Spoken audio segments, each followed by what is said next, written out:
ಪ್ರಭುಪಾದರ ಚರಣಾರವಿಂದಕ್ಕೆ ನನ್ನ ಮತ್ತು ನಮ್ಮೆಲ್ಲರ ಪರವಾಗಿ ವಂದನೆಗಳನ್ನು ಸಲ್ಲಿಸುತ್ತಾ ಬಂದಂತ ಭಕ್ತ ವೃಂದಕ್ಕೆ ಸ್ವಾಗತ ಬಯಸುತ್ತಾ ಇಂದಿನ ತರಗತಿಯನ್ನು ಪ್ರಾರಂಭಿಸೋಣ. ಮೊದಲು ಪ್ರಾರ್ಥನೆ. ಓಂ ಅಜ್ಞಾನ ತಿಮಿರಾಂಧಸ್ಯ ಜ್ಞಾನಾಂಜನ ಶಲಾಕಯ ಚಕ್ಷುರುನ್ಮಿಲಿತಂ ಯೇನ ತಸ್ಮೈ ಶ್ರೀ ಗುರುವೇ ನಮಃ.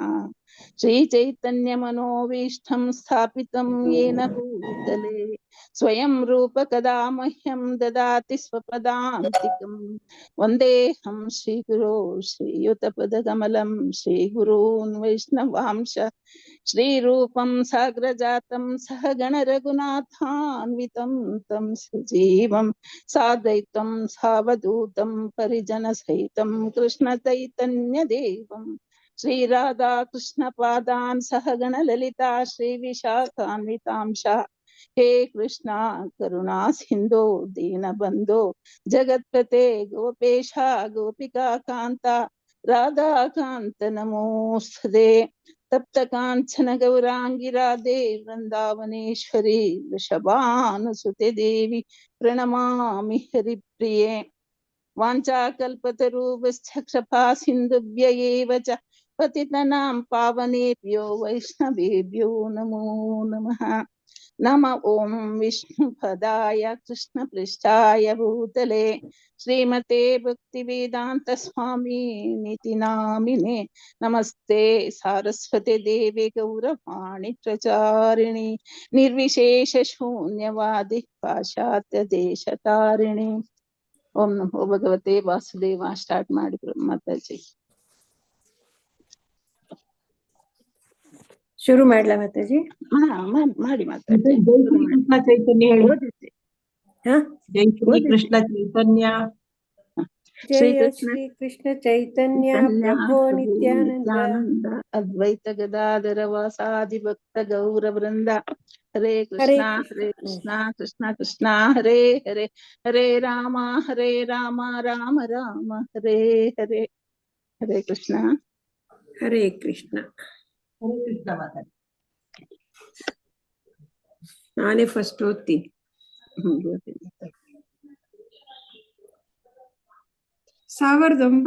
ಸಿಡ್ನಿ ಮೇ 9, 1971.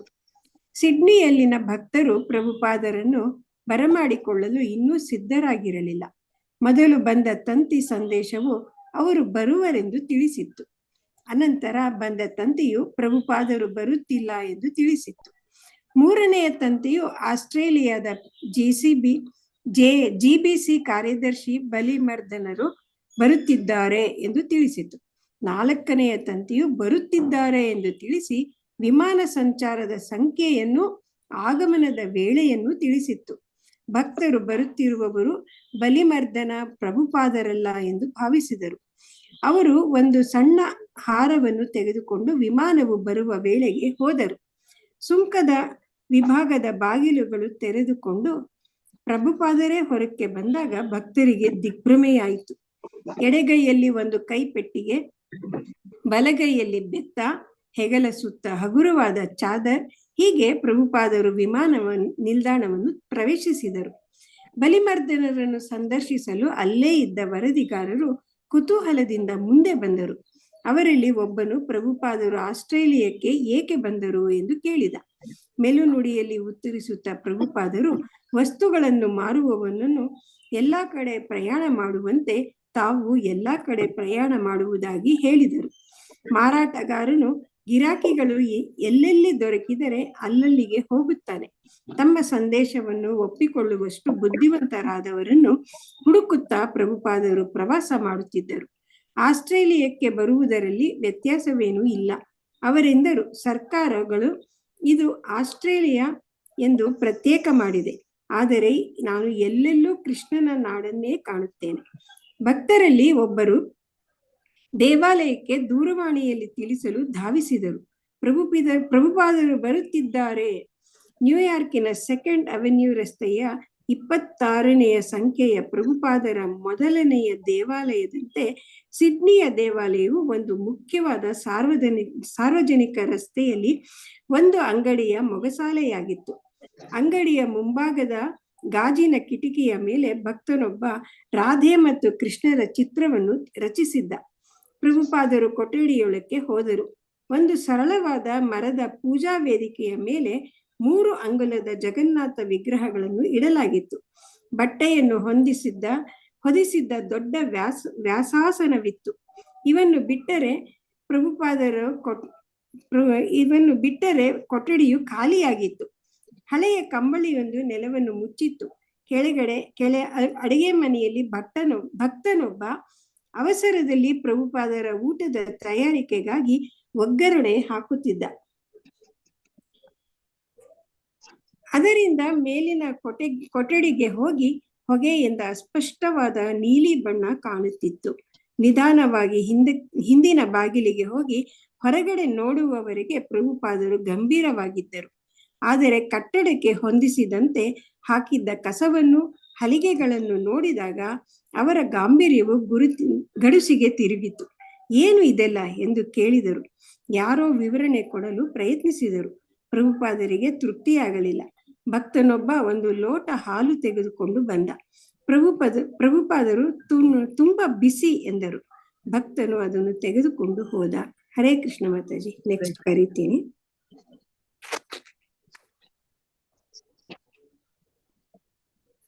ಪಾರ್ವತಮ್ಮ ಮಾತಾಜಿ.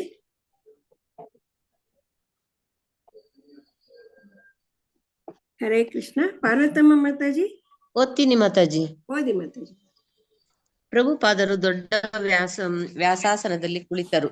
ಕೊಠಡಿಯಲ್ಲಿದ್ದ ಪ್ರತಿಯೊಬ್ಬರ ಮುಖವನ್ನು ದಿಟ್ಟಿಸಿದರು.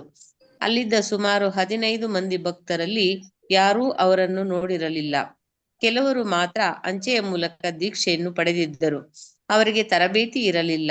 ಪ್ರಭುಪಾದರು ಜಮಖಾನೆಯು ಕೊಳಕಾಗಿದೆ, ಬೇರೊಂದು ಜಮಖಾನೆಯನ್ನು ಹಾಕಬೇಕು ಎಂದರು. ಪೂಜಾ ಸ್ಥಳದಲ್ಲಿ ಹೂಗಳು ಏಕಿಲ್ಲ ಎಂದು ಕೇಳಿದರು. ಅವರು ರಾಧೆ ಮತ್ತು ಕೃಷ್ಣನ ವಿಗ್ರಹಗಳನ್ನು ತಂದಿದ್ದರು. ಆದರೆ ಅವುಗಳನ್ನು ಭಕ್ತರು ಪೂಜಿಸಲು ಪ್ರಾರಂಭಿಸುವ ಮೊದಲು ಎಲ್ಲವೂ ಬಹು ಸ್ವಚ್ಛವಾಗಿರಬೇಕಾಗಿತ್ತು. ರಾಧೆ ಮತ್ತು ಕೃಷ್ಣರನ್ನು ಪೂಜಿಸುವ ಮೊದಲು ಭಕ್ತರು ಬ್ರಾಹ್ಮಣರಾಗಿರಬೇಕಾಗಿತ್ತು.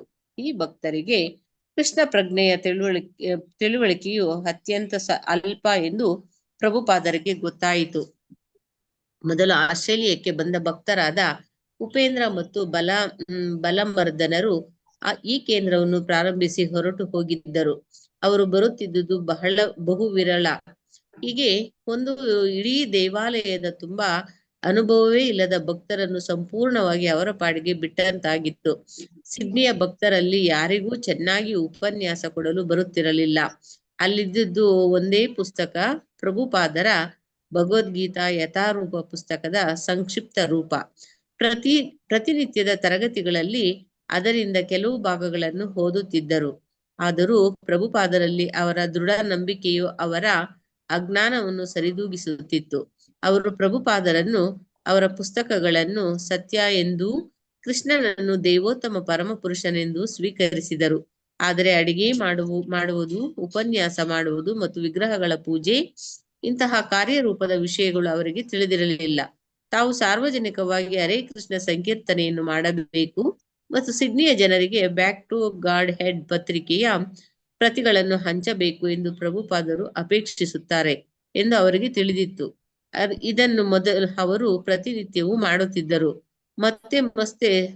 ಮತ್ತೆ ದಸ್ತಗಿರಿಯಾದರೂ ಅವರು ಸಂಕೀರ್ತನೆಯನ್ನು ಮುಂದುವರಿಸಿದರು. ಅವರಿಗೆ ಪ್ರಾಮಾಣಿಕ ಶ್ರದ್ಧೆ ಇತ್ತು. ಅವರಿಗೆ ಇಲ್ಲದದ್ದು ತರಬೇತಿಯೊಂದೇ. ಭಕ್ತನೊಬ್ಬನು ಪ್ರಭುಪಾದರಿಗೆ ಊಟವನ್ನು ತಂದ. ಸರಿಯಾಗಿ ಅಡಿಗೆ ಮಾಡಿರಲಿಲ್ಲ. ಚಪಾತಿಗಳು ಅರ್ಧ ಸುಟ್ಟು ಹೋಗಿದ್ದವು, ಅರ್ಧ ಹಸಿಯಾಗಿದ್ದವು. ತರಕಾರಿಗಳಿಗೆ ಮಸಾಲೆ ಹಾಕಿದ್ದು ತಪ್ಪಾಗಿತ್ತು. ಪ್ರಭುಪಾದರು ಅಡಿಗೆಯವನ ಮೇಲೆ ಸಿಟ್ಟು ಮಾಡಿದರು. ನಿನಗೆ ಅಡಿಗೆ ಮಾಡಲು ಬರದಿದ್ದರೆ ನನಗೇಕೆ ಹೇಳಲಿಲ್ಲ? ನಾನು ನಿನಗೆ ತೋರಿಸಿಕೊಡಬಲ್ಲೆ. ಅವರು ಅಡಿಗೆ ಮನೆಗೆ ಹೋದರು. ಅಡಿಗೆಯವರಲ್ಲಿ ಒಬ್ಬಾಕೆ ಕಚೋರಿಗಳನ್ನು ಮಾಡಲು ಹೋಗಿ ವಿಫಲಳಾಗಿದ್ದಳು. ನಾದಿದ್ದ ಹಿಟ್ಟನ್ನು ತೆಳ್ಳಗೆ ಲಟ್ಟಿಸಬೇಕು, ಅದನ್ನು ಸರಿಯಾದ ಹದದಲ್ಲಿ ತುಂಬಬೇಕು ಮತ್ತು ಅಂಚುಗಳನ್ನು ಸರಿಯಾಗಿ ಮಡಿಚಬೇಕು ಎಂದು ಆಕೆಗೆ ತಿಳಿದಿದ್ದರೂ ಹಾಗೆ ಮಾಡಲು ಆಕೆಗಾಗಲಿ ಇತರ ಭಕ್ತರಿಗಾಗಲಿ ಸಾಧ್ಯವಾಗಲಿಲ್ಲ. ಅದೇ ವಸ್ತುಗಳನ್ನು ಬಳಸಿ ಪ್ರಭುಪಾದರು ಕಚೋರಿಗಳನ್ನು ಮಾಡಿ ಅದರ ಕಲೆಯನ್ನು ತೋರಿಸಿಕೊಟ್ಟರು. ಹರೇ ಭಕ್ತರು ಕೃಷ್ಣ ಮಾತಾಜಿ, ಧನ್ಯವಾದ ಮಾತಾಜಿ. ಹರೇ ಕೃಷ್ಣ ಮಾತಾಜಿ. ಹರೇ ಕೃಷ್ಣ. ಜ್ಯೋತಿಶ್ರೀ ಮಾತಾಜಿ ಓದ್ತೀರಾ?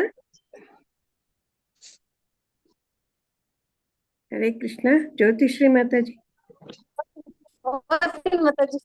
ಓದಿ ಮಾತಾಜಿ, ಓದಿ.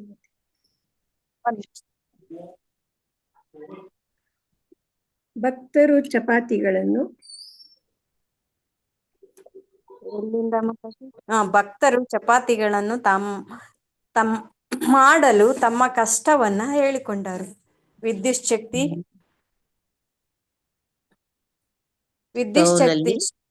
ಉರಿಯಿರಲಿಲ್ಲ. ಚಪಾತಿಗಳನ್ನು ತೆಗೆದಾಗ ಒಣಗಿರುತ್ತಿದ್ದವು ಅಥವಾ ಹಸಿಯಾಗಿರುತ್ತಿದ್ದವು, ಇಲ್ಲವೇ ಸುಟ್ಟು ಹೋಗಿರುತ್ತಿದ್ದವು. ಆದರೆ ಯಾವಾಗಲೂ ಉಬ್ಬಿಕೊಳ್ಳುತ್ತಿರಲಿಲ್ಲ. ಈ ನೆಪದಿಂದ ಪ್ರಭುಪಾದರಿಗೆ ವಿದ್ಯುತ್ ಶಕ್ತಿ ಜ್ವಾಲದ ಮೇಲೆ ಸಹ ಪ್ರತಿ ಬಾರಿಯೂ ಚಪಾತಿಗಳು ಉಬ್ಬಿಕೊಳ್ಳುವಂತೆ ಮಾಡುವುದು ಹೇಗೆ ಎಂದು ಅವರು ತೋರಿಸಿಕೊಟ್ಟರು. ಅನಂತರ ಒಂದು ಸರಳವಾದ ಪಲ್ಯವನ್ನ ಮಾಡುವುದು ಹೇಗೆ ಎನ್ನುವುದನ್ನ ತಾವು ಮಾಡುತ್ತಲೇ ಹೇಳಿಕೊಟ್ಟರು. ಅವರು ಅಡಿಗೆ ಮನೆಯಿಂದ ಹೋದ ಮೇಲೆ ಭಕ್ತರು ಮತ್ತೆ ಚಪಾತಿ ಮಾಡಲು ಪ್ರಯತ್ನಿಸಿದರು. ಅವು ಉಬ್ಬಿಕೊಳ್ಳಲಿಲ್ಲ. ಅದು ಪ್ರಭುಪಾದರೊಬ್ಬರಿಗೆ ಗೊತ್ತಿದ್ದ ಮಾಂತ್ರಿಕ ಕಲೆ ಎಂದು ಕಂಡಿತು. ರಾಧೆ ಮತ್ತು ಕೃಷ್ಣರನ್ನ ಆಸ್ಟ್ರೇಲಿಯಕ್ಕೆ ತರಲು ಪ್ರಭುಪಾದರಿಗೆ ತಮ್ಮದೇ ಕಾರಣಗಳಿದ್ದವು. ಕೆಲವು ಸುಲಭವಾಗಿ ಕಾಣುವಂತಿದ್ದವು, ಮತ್ತೆ ಕೆಲವು ಎಷ್ಟು ಆಳವಾಗಿದ್ದವೆಂದರೆ ಅವರಿಗೆ ಮತ್ತು ರಾಧಾಕೃಷ್ಣರಿಗೆ ಮಾತ್ರ ಅವು ಅರ್ಥವಾಗುತ್ತಿದ್ದವು. ನಿಜ, ಅವರು ತಮ್ಮ ಆಂದೋಲನವನ್ನು ಸದಾ ವಿಸ್ತರಿಸುತ್ತಿದ್ದರು. ವಿಗ್ರಹಗಳ ಪೂಜೆಯು ಆಂದೋಲನದ ಒಂದು ಮುಖ್ಯ ಭಾಗವಾಗಿತ್ತು. ರಾಧಾಕೃಷ್ಣರನ್ನ ಆಸ್ಟ್ರೇಲಿಯಕ್ಕೆ ಕರೆತರುವುದಕ್ಕೆ ಅದೊಂದು ಕಾರಣ. ಭಕ್ತರಿಗೆ ಶಕ್ತಿ ನೀಡಿ ಅಲ್ಲಿ ತಮ್ಮ ಆಂದೋಲನವನ್ನು ಇನ್ನೂ ದೃಢವಾಗಿ ನಿಲ್ಲಿಸುವುದು. ಅಲ್ಲದೆ ಪ್ರಭುಪಾದರಿಗೆ ಈ ವಿಗ್ರಹಗಳಲ್ಲಿ ಪ್ರೀತಿ ಇತ್ತು. ಅವು ಮುಂಬೈ ಚಪ್ಪರದಲ್ಲಿ ಆರೂಢವಾಗಿದ್ದವು. ಅವು ವೇದಿಕೆಯ ಮೇಲೆ ಇಲ್ಲದಿದ್ದಾಗ ಹಗಲಿನಲ್ಲಿ ತಾವು ಅದನ್ನು ನೋಡುತ್ತಿರಲು ಸಾಧ್ಯವಾಗುವಂತೆ ಅವನ್ನು ತಮ್ಮ ಕೊಠಡಿಯಲ್ಲಿ ಇಟ್ಟುಕೊಂಡಿದ್ದರು. ಅವನ್ನು ಮುಂಬೈಯಿಂದ ಮಲೇಷಿಯಾಕ್ಕೆ, ಅನಂತರ ಸಿಡ್ನಿಗೆ ತಂದಿದ್ದರು. ಈಗ ಅವನ್ನು ಶೈಶವ ಸ್ಥಿತಿಯಲ್ಲಿದ್ದ ಈ ಇಸ್ಕಾನ್ ಕೇಂದ್ರದಲ್ಲಿ ಪ್ರತಿಷ್ಠಾಪಿಸಲು ಯೋಚಿಸಿದ್ದರು. ಆದರೆ ಅವರ ಹೃದಯದ ಅಪಾರ ಪರಿಶುದ್ಧತೆ ಮತ್ತು ಮಹಾಮಹಿಮರಾದ ಶ್ರೀ ಶ್ರೀ ರಾಧೆ ಮತ್ತು ಕೃಷ್ಣರಿಗಾಗಿ ಎಲ್ಲವನ್ನೂ ಅಪಾಯಕ್ಕೊಡ್ಡಲು ಸಿದ್ಧರಾಗಿದ್ದ ಅವರ ವಜ್ರ ಸಂಕಲ್ಪದ ಆಳ ಇವು ನಮ್ಮ ಅರಿವನ್ನ ಮೀರಿದ್ದು. ಶ್ರೀಲ ಪ್ರಭುಪಾದರ ಚಟುವಟಿಕೆಗಳು ಬಹು ಗಂಭೀರವಾದವು. ಅವುಗಳ ಅಂತರಾರ್ಥವು ನೋಡುವವರನ್ನ ಮೀರಿದ್ದು. ಕೃಷ್ಣದಾಸ ಕವಿರಾಜರು ಚೈತನ್ಯ ಮಹಾಪ್ರಭುಗಳನ್ನ ಕುರಿತು ಹೀಗೆ ಬರೆದರು: ಶ್ರೀ ಚೈತನ್ಯ ಮಹಾಪ್ರಭುಗಳ ಚಟುವಟಿಕೆಗಳ ಆಳವಾದ ಅರ್ಥ ನನಗೆ ತಿಳಿಯದು. ನಾವು ಅವುಗಳ ಹೊರ ಸ್ವರೂಪವನ್ನು ವರ್ಣಿಸಲು ಪ್ರಯತ್ನಿಸುತ್ತಿದ್ದೇನೆ. ದೀಕ್ಷೆ ನೀಡುವ ಮತ್ತು ವಿಗ್ರಹ ಪ್ರತಿಷ್ಠಾಪನೆಯ ಸಮಾರಂಭವನ್ನ ನೆರವೇರಿಸಲು ಪ್ರಭುಪಾದರು ದೇವಾಲಯಕ್ಕೆ ಬಂದಾಗ ಭಕ್ತರು ಸಿದ್ಧರಾಗಿರಲಿಲ್ಲ. ಸ್ವಲ್ಪ ಹೆಚ್ಚು ಕಡಿಮೆ ಬರಿದಾಗಿದ್ದ ಪೂಜಾ ಸ್ಥಳದಲ್ಲಿ ಒಂದು ಪುಟ್ಟ ಹೂವಿನ ಕುಂಡದಲ್ಲಿ ಹೂಗಳಿದ್ದವು.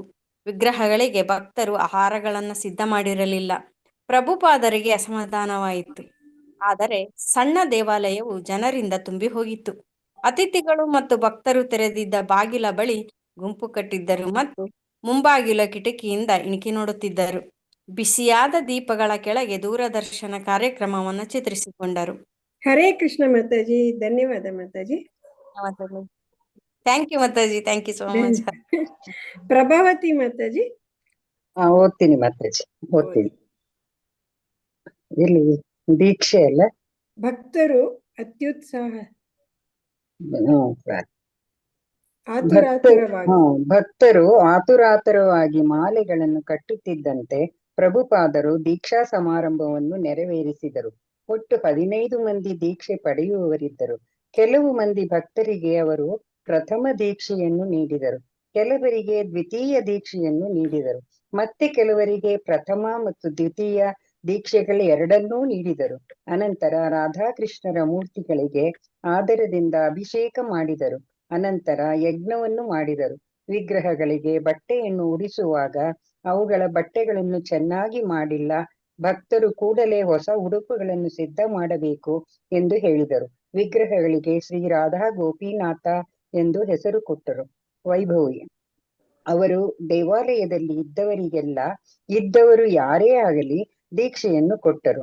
ಆ ವಾರವೇ ಸೇರಿದ್ದು ಅದರ ಹಿಂದಿನ ವಾರವಷ್ಟೇ ಕೃಷ್ಣ ಪ್ರಜ್ಞೆಯ ವಿಷಯ ಕೇಳಿದ್ದ ಹುಡುಗ ದೇವಾಲಯದಲ್ಲಿ ವಾಸವಾಗಿಲ್ಲದೆ ಆಗ ಅಲ್ಲಿದ್ದು ಏನೋ ಕೆಲಸ ಮಾಡುತ್ತಿದ್ದವರು ಎಲ್ಲರಿಗೂ ದೀಕ್ಷೆ ನೀಡಿದರು. ಆಸ್ಟ್ರೇಲಿಯಾದಲ್ಲಿ ಕೃಷ್ಣ ಪ್ರಜ್ಞೆಯ ಸ್ಥಾಪನೆಯಾಗಬೇಕೆಂದು ಅವರ ಅಪೇಕ್ಷೆ. ಆದುದರಿಂದ ಎಲ್ಲರಿಗೂ ದೀಕ್ಷೆಯನ್ನು ಕೊಟ್ಟು ಬಿಟ್ಟರು. ವಿಗ್ರಹಗಳನ್ನು ಪ್ರತಿಷ್ಠಾಪಿಸುವುದರಿಂದ ಬ್ರಾಹ್ಮಣರು ಇರಬೇಕಾಯಿತು. ಆದುದರಿಂದ ಪ್ರಥಮ ಮತ್ತು ದ್ವಿತೀಯ ದೀಕ್ಷೆಗಳನ್ನು ಒಟ್ಟಿಗೆ ಕೊಟ್ಟು ಬಿಟ್ಟರು. ಆದರೆ ನಮಗೆ ಏನೂ ತಿಳಿದಿರಲಿಲ್ಲ. ನಾವು ಇನ್ನೂ ಸಿದ್ಧವಾಗಿರಲಿಲ್ಲ. ಗರ್ಭಗುಡಿಯು ಸಿದ್ಧವಾಗಿರಲಿಲ್ಲ. ವಿಗ್ರಹಕ್ಕೆ ಹಾರವನ್ನು ಮಾಡಬೇಕೆಂದು ಪ್ರಭುಪಾದರು ನನಗೆ ವಿವರಿಸಿದರು. ನಾನು ಒಂದಿಷ್ಟು ಹೂವುಗಳನ್ನು ಹುಡುಕಿ ದಾರವನ್ನು ತಂದು ಹಾರವನ್ನು ಮಾಡಲು ರಸ್ತೆಯಲ್ಲೆಲ್ಲ ಓಡಾಡುತ್ತಿದ್ದೆ. ಜನಿವಾರದ ವಿಷಯವೂ ಹಾಗೆಯೇ ಆಯಿತು. ಜನಿವಾರಗಳಿರಲಿಲ್ಲ. ಬ್ರಾಹ್ಮಣರಾಗಿ ದೀಕ್ಷೆ ನೀಡಿದಾಗ ಪ್ರಭುಪಾದರು ಪ್ರತಿಯೊಬ್ಬರಿಗೂ ಒಂದು ಯಜ್ಞೋಪವೀತವನ್ನು ಕೊಟ್ಟರು. ಆದರೆ ಅದು ಏನು ಎಂದು ಯಾರಿಗೂ ತಿಳಿದಿರಲಿಲ್ಲ. ಆದುದರಿಂದ ನಾನು ಓಡಿ ಹೋಗಿ ಒಂದಿಷ್ಟು ದಾರವನ್ನು ಕೊಂಡುಕೊಂಡು ಬರಬೇಕಾಯಿತು. ನಾನು ದೀಕ್ಷೆ ಕೊಡುತ್ತಿದ್ದ ಸ್ಥಳದಲ್ಲಿ ಕುಳಿತು ಬಲಿಮರ್ದನನು ತೆಗೆದುಕೊಟ್ಟಿದ್ದ ಯಜ್ಞೋಪವೀತವನ್ನು ನೋಡಿಕೊಂಡು ಯಜ್ಞೋಪವೀತಗಳನ್ನು ಮಾಡುತ್ತಿದ್ದೆ. ನಾನು 5 ಯಜ್ಞೋಪವೀತಗಳನ್ನು ಮಾಡಿದೆ. ಅನಂತರ ನನ್ನ ಸರದಿ. ಯಜ್ಞದ ಅನಂತರ ಪ್ರಭುಪಾದರು ನನಗೆ ಗಾಯತ್ರಿ ಮಂತ್ರವನ್ನು ಉಪದೇಶ ಮಾಡಿದ ಮೇಲೆ ನಾನು ಹೊರಕ್ಕೆ ಬಂದೆ. ಇತರ ಭಕ್ತರು, ಈಗ ನೀನು ಬ್ರಾಹ್ಮಣರು, ನೀನು ಒಂದು ಜನಿವಾರವನ್ನು ಹಾಕಿಕೊಳ್ಳಬೇಕು ಎಂದರು. ನನಗಾಗಿ ಒಂದು ಯಜ್ಞೋಪವೀತವನ್ನು ಮಾಡಿಕೊಳ್ಳಬೇಕೆಂದು ಹೇಳಿದರು. ಆದರೆ ಆಮೇಲೆ ಯಾರೋ ನನಗೆ ಹೆಂಗಸರು ಯಜ್ಞೋಪವೀತವನ್ನು ಹಾಕಿಕೊಳ್ಳಬೇಕಾಗಿಲ್ಲ ಎಂದು ಹೇಳಿದರು. ಆದುದರಿಂದ ನಾನು ಮಾಡಿಕೊಳ್ಳಲಿಲ್ಲ. ನಮಗೆ ಹೆಚ್ಚು ತಿಳುವಳಿಕೆ ಇರಲಿಲ್ಲ. ಹರೇ ಕೃಷ್ಣ ಮಾತಾಜಿ, ಧನ್ಯವಾದ ಮಾತಾಜಿ. ಹರೇ ಕೃಷ್ಣ ಮಾತಾಜಿ. ಪ್ರೇಮ ಮಾತಾಜಿ ಹೇಳ್ತೀರಾ? ಹೇಳ್ತೀನಿ ಮಾತಾಜಿ. ಈಗ ಮೇ 9, 1971 ಸಿಡ್ನಿಯಲ್ಲಿದ್ದ ಭಕ್ತರು ಈ ಪ್ರಭುಪಾದರನ್ನು ಬರಮಾಡಿಕೊಳ್ಳಲು ಇನ್ನೂ ಸಿದ್ಧರಾಗಿರಲಿಲ್ಲ. ಮೊದಲು ಬಂದ ತಂತಿ ಸಂದೇಶವು ಅವರು ಬರುವರೆಂದು ತಿಳಿಸಿತ್ತು. ನಂತರ ಬಂದ ತಂತಿಯಲ್ಲಿ ಪ್ರಭುಪಾದರು ಬರುತ್ತಿಲ್ಲ ಎಂದು ತಿಳಿಸಿತ್ತು. ಮೂರನೆಯ ತಂತಿಯು ಆಸ್ಟ್ರೇಲಿಯಾದ GBC ಕಾರ್ಯದರ್ಶಿ ಬಲಿಮರ್ದನರು ಬರುತ್ತಿದ್ದಾರೆ ಎಂದು ತಿಳಿಸಿತ್ತು. 4ನೇ ತಂತಿ ಅವರು ಬರುತ್ತಿದ್ದಾರೆ ಎಂದು ತಿಳಿಸಿ ವಿಮಾನ ಸಂಚಾರದ ಸಂಖ್ಯೆಯನ್ನು ಆಗಮನದ ವೇಳೆಯನ್ನು ತಿಳಿಸಿತ್ತು. ಭಕ್ತರು ಬರುತ್ತಿರುವವರು ಬಲಿಮರ್ದನ ಪ್ರಭುಪಾದರಲ್ಲ ಎಂದು ಭಾವಿಸಿದರು. ಅವರು ಒಂದು ಸಣ್ಣ ಹಾರವನ್ನು ತೆಗೆದುಕೊಂಡು ವಿಮಾನ ಬರುವ ವೇಳೆಗೆ ಹೋದರು. ಸುಂಕ ವಿಭಾಗದ ಬಾಗಿಲುಗಳು ತೆಗೆದುಕೊಂಡವು. ಪ್ರಭುಪಾದರೇ ಹೊರಗೆ ಬಂದಾಗ ಭಕ್ತರಿಗೆ ದಿಗ್ಭ್ರಮೆಯಾಯಿತು. ಇವರೆಲ್ಲರೂ ಬಲಿಮರ್ದನರೇ ಬರ್ತಾರೆ ಅಂತೇಳಿ ನೆನೆಸಿದ್ರು. ಆದ್ರೆ ಅಲ್ಲಿ ಇವರು ಪ್ರಭುಪಾದರಿದ್ದಾಗ ಅವರನ್ನು ನೋಡಿದಾಗ ಇವರಿಗೆ ದಿಗ್ಭ್ರಮೆಯಾಯ್ತಂತೆ. ಏನು ಇವರೇ ಬಂದ್ಬಿಟ್ರಲ್ಲ ಅಂತ. ಎಡಗೈಯಲ್ಲಿ ಒಂದು ಕೈ ಪೆಟ್ಟಿಗೆ, ಬಲಗೈಯಲ್ಲಿ ಬೆತ್ತ, ಹೆಗಲ ಮೇಲೆ ಹಗೂರವಾದ ಚಾದರು. ಹೀಗೆ ಪ್ರಭುಪಾದರು ವಿಮಾನ ನಿಲ್ದಾಣವನ್ನು ಪ್ರವೇಶಿಸಿದರು. ಬಲಿಮರ್ದನರನ್ನು ಸಂದರ್ಶಿಸಲು ಅಲ್ಲೇ ಇದ್ದ ವರದಿಗಾರರು ಕುತೂಹಲದಿಂದ ಮುಂದೆ ಬಂದರು. ಅವರಲ್ಲಿ ಒಬ್ಬನು ಪ್ರಭುಪಾದರು ಆಸ್ಟ್ರೇಲಿಯಾಕ್ಕೆ ಏಕೆ ಬಂದರು ಎಂದು ಕೇಳಿದ. ಆದ್ರೆ ಅವರ ಒಂದು ಕೈಯಲ್ಲಿ ಪೆಟ್ಟಿಗೆ ಇತ್ತು, ಇನ್ನೊಂದು ಕೈಯಲ್ಲಿ ಬೆತ್ತ, ಮತ್ತೊಂದು ಹಗುರವಾದ ಚಾದರ್ ಹೆಗಲ ಮೇಲೆ ಇತ್ತು. ಇಲ್ಲಿ ಈಗ ಇವರೆಲ್ಲ ಬಂದಾಗ ಇವರು ಸಡನ್ ಆಗಿ ಬಂದ್ರಲ್ಲ, ಯಾಕೆ ಇವರು ಬಂದ್ರು ಅಂತ ಇವರು ಒಬ್ಬನದ್ರಲ್ಲಿ ಕೇಳ್ತಾನೆ ಅಂತೆ. ಮೇಲ್ನುಡಿಯಲ್ಲಿ ಉತ್ತರಿಸುತ್ತಾ ಪ್ರಭುಪಾದರು ವಸ್ತುಗಳನ್ನು ಮಾರುವವನು ಎಲ್ಲ ಕಡೆ ಪ್ರಯಾಣ ಮಾಡುವಂತೆ ತಾವು ಎಲ್ಲ ಕಡೆ ಪ್ರಯಾಣ ಮಾಡುವುದಾಗಿ ಹೇಳಿದರು. ಈಗ ನಮ್ಮ ಹತ್ರ ಕೆಲವು ವಸ್ತುಗಳಿವೆ, ಅದನ್ನು ಮಾರ್ಬೇಕು. ಅವಾಗ ಅವರು ಎಲ್ಲಾ ಕಡೆ ಯಾರೆಲ್ಲ ತಗೋತಾರೆ ಅಲ್ಲೆಲ್ಲ ಹೋಗ್ತಾರೆ. ಹಾಗೆ ನಾನೀಗ ಬಂದಿದೆ, ಅವರ ಹತ್ರ ಏನಿದೆ, ಮಾರಾಟಗಾರರು ಗಿರಾಕಿಗಳು ಎಲ್ಲೆಲ್ಲಿ ದೊರಕಿದರೆ ಅಲ್ಲಲ್ಲಿ ಹೋಗ್ತಾನೆ. ಹಾಗೆ ತಮ್ಮ ಸಂದೇಶವನ್ನು ಒಪ್ಪಿಕೊಳ್ಳುವಷ್ಟು ಬುದ್ಧಿವಂತರಾದವರನ್ನು ಹುಡುಕುತ್ತಾ ಪ್ರಭುಪಾದರು ಪ್ರವಾಸ ಮಾಡುತ್ತಿದ್ದರು. ಆಸ್ಟ್ರೇಲಿಯಾಕ್ಕೆ ಬರುವುದರಲ್ಲಿ ವ್ಯತ್ಯಾಸವೇನೂ ಇಲ್ಲ ಅವರೆಂದರು. ಸರ್ಕಾರಗಳು ಇದು ಆಸ್ಟ್ರೇಲಿಯಾ ಎಂದು ಪ್ರತ್ಯೇಕ ಮಾಡಿದೆ, ಆದರೆ ನಾನು ಎಲ್ಲೆಲ್ಲೂ ಕೃಷ್ಣನ ನಾಡನ್ನೇ ಕಾಣುತ್ತೇನೆ. ಅಂದ್ರೆ ಅವರೇನು ಈ ಕೃಷ್ಣನ ಸಂದೇಶವನ್ನು ಕೊಡಲು ಬಂದಿದ್ದಾರೆ. ಎಲ್ಲಾ ಕಡೆಯಲ್ಲೂ ಕೃಷ್ಣನೇ ಅವರಿಗೆ ಎಲ್ಲ ನಾಡಲ್ಲಿ ಕೃಷ್ಣನೇ ಕಾಣ್ತಾನೆ. ಅವರ ಸಂದೇಶವನ್ನು ಯಾರು ತೆಗೆದುಕೊಳ್ಳುವಷ್ಟು ಬುದ್ಧಿವಂತರಿದ್ದಾರೋ ಅವರನ್ನು ಹುಡುಕುತ್ತಾ ಅವರು ಅಲ್ಲೆಲ್ಲ ಬರ್ತಾ ಇದ್ದೀನಿ ಅಂತ ಹೇಳ್ತಾರೆ. ಭಕ್ತರಲ್ಲಿ ಒಬ್ಬರು ದೇವಾಲಯಕ್ಕೆ ದೂರವಾಣಿಯಲ್ಲಿ ತಿಳಿಸಲು ಧಾವಿಸಿದರು, ಪ್ರಭುಪಾದರು ಬರುತ್ತಿದ್ದಾರೆ. ಅದರಲ್ಲಿ ಒಬ್ಬನು ಧಾವಂತವಾಗಿ ಹೋಗ್ತಾನೆ, ಈಗ ಪ್ರಭುಪಾದರು ಬರ್ತಾ ಇದ್ದಾರೆ ಅಂತೇಳಿ ತಿಳಿಸ್ಲಿಕ್ಕೆ. ನ್ಯೂಯಾರ್ಕಿನ ಸೆಕೆಂಡ್ ಅವೆನ್ಯೂ ರಸ್ತೆಯ 26ನೆಯ ಸಂಖ್ಯೆಯ ಪ್ರಭುಪಾದರ ಮೊದಲನೆಯ ದೇವಾಲಯದಂತೆ ಸಿಡ್ನಿಯ ದೇವಾಲಯವು ಒಂದು ಮುಖ್ಯವಾದ ಸಾರ್ವಜನಿಕ ರಸ್ತೆಯಲ್ಲಿ ಒಂದು ಅಂಗಡಿಯ ಮೊಗಸಾಲೆಯಾಗಿತ್ತು. ಇದು ಸಿಡ್ನಿಯಲ್ಲಿ ಸೆಕೆಂಡ್ ಅವೆನ್ಯೂ ರಸ್ತೆಯಲ್ಲಿದ್ದ ಮೊದಲನೇ ದೇವಸ್ಥಾನ ಹೇಗಿತ್ತು ಸಿಡ್ನಿಯಲ್ಲಿ, ಹಾಗೇನೆ ಇದು ಸಾರ್ವಜನಿಕವಾದ ಒಂದು ರಸ್ತೆಯ ಅಂಗಡಿಯ ಮೊಗಸಾಲೆ ಆಗಿತ್ತಂತೆ. ಇದೇನು ದೇವಸ್ಥಾನದ ರೂಪದಲ್ಲಿ ಇರ್ಲಿಲ್ಲ. ಅಂಗಡಿಯ ಮುಂಭಾಗದ ಗಾಜಿನ ಕಿಟಕಿಯ ಮೇಲೆ ಭಕ್ತನೊಬ್ಬ ರಾಧೆ ಮತ್ತು ಕೃಷ್ಣರ ಚಿತ್ರವನ್ನು ರಚಿಸಿದ್ದ. ಅಲ್ಲಿ ಏನಿರ್ಲಿಲ್ಲ, ಹೊರಗಡೆ ಒಂದು ರಾಧಾಕೃಷ್ಣ ಚಿತ್ರವನ್ನು ಒಬ್ನು ಭಕ್ತ ಮಾಡಿದ್ದ. ಪ್ರಭುಪಾದರು ಕೊಠಡಿಯೊಳಗೆ ಹೋದ್ರು. ಈಗ ಪ್ರಭುಪಾದರು ಬಂದ್ರು, ಇಲ್ಲಿ ಕೊಠಡಿ ರೂಮಿಯೊಳಗೆ ಹೋಗ್ತಾರೆ. ಒಂದು ಸರಳವಾದ ಮರದ ಪೂಜಾ ವೇದಿಕೆಯ ಮೇಲೆ 3 ಅಂಗುಳದ ಜಗನ್ನಾಥ ವಿಗ್ರಹವನ್ನು ಇಡಲಾಗಿತ್ತು. ಮತ್ತೆ ಬಟ್ಟೆಯಲ್ಲಿ ಹೊದಿಸಿದ್ದ ದೊಡ್ಡ ವ್ಯಾಸಾಸನ ಹೊಂದಿತ್ತು.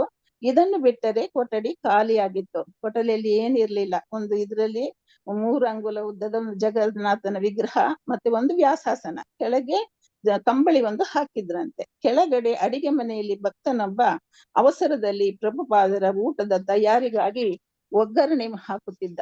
ಕೆಳಗೆ ಒಬ್ನು ಪ್ರಭುಪಾದರಿಗೆ ಊಟ ಆಗ್ಬೇಕಲ್ಲ, ಅಡಿಗೆ ಮಾಡ್ತಿದ್ದಂತೆ. ಅದು ಮೇಲೆಗೆ ಹೊಗೆ ಬಂದು ಅದೊಂಥರ ನೀಲಿ ಬಣ್ಣ ಬಂದಿತ್ತಂತೆ. ರೂಮ್ ಹೊಗೆಯಿಂದ ಅಸ್ಪಷ್ಟವಾದ ನೀಲಿ ಬಣ್ಣ ಕಾಣುತ್ತಿತ್ತು. ನಿಧಾನವಾಗಿ ಹಿಂದಿನ ಬಾಗಿಲಿಗೆ ಹೋಗಿ ಹೊರಗಡೆ ನೋಡುವವರೆಗೆ ಪ್ರಭುಪಾದರು ಗಂಭೀರವಾಗಿದ್ದರು.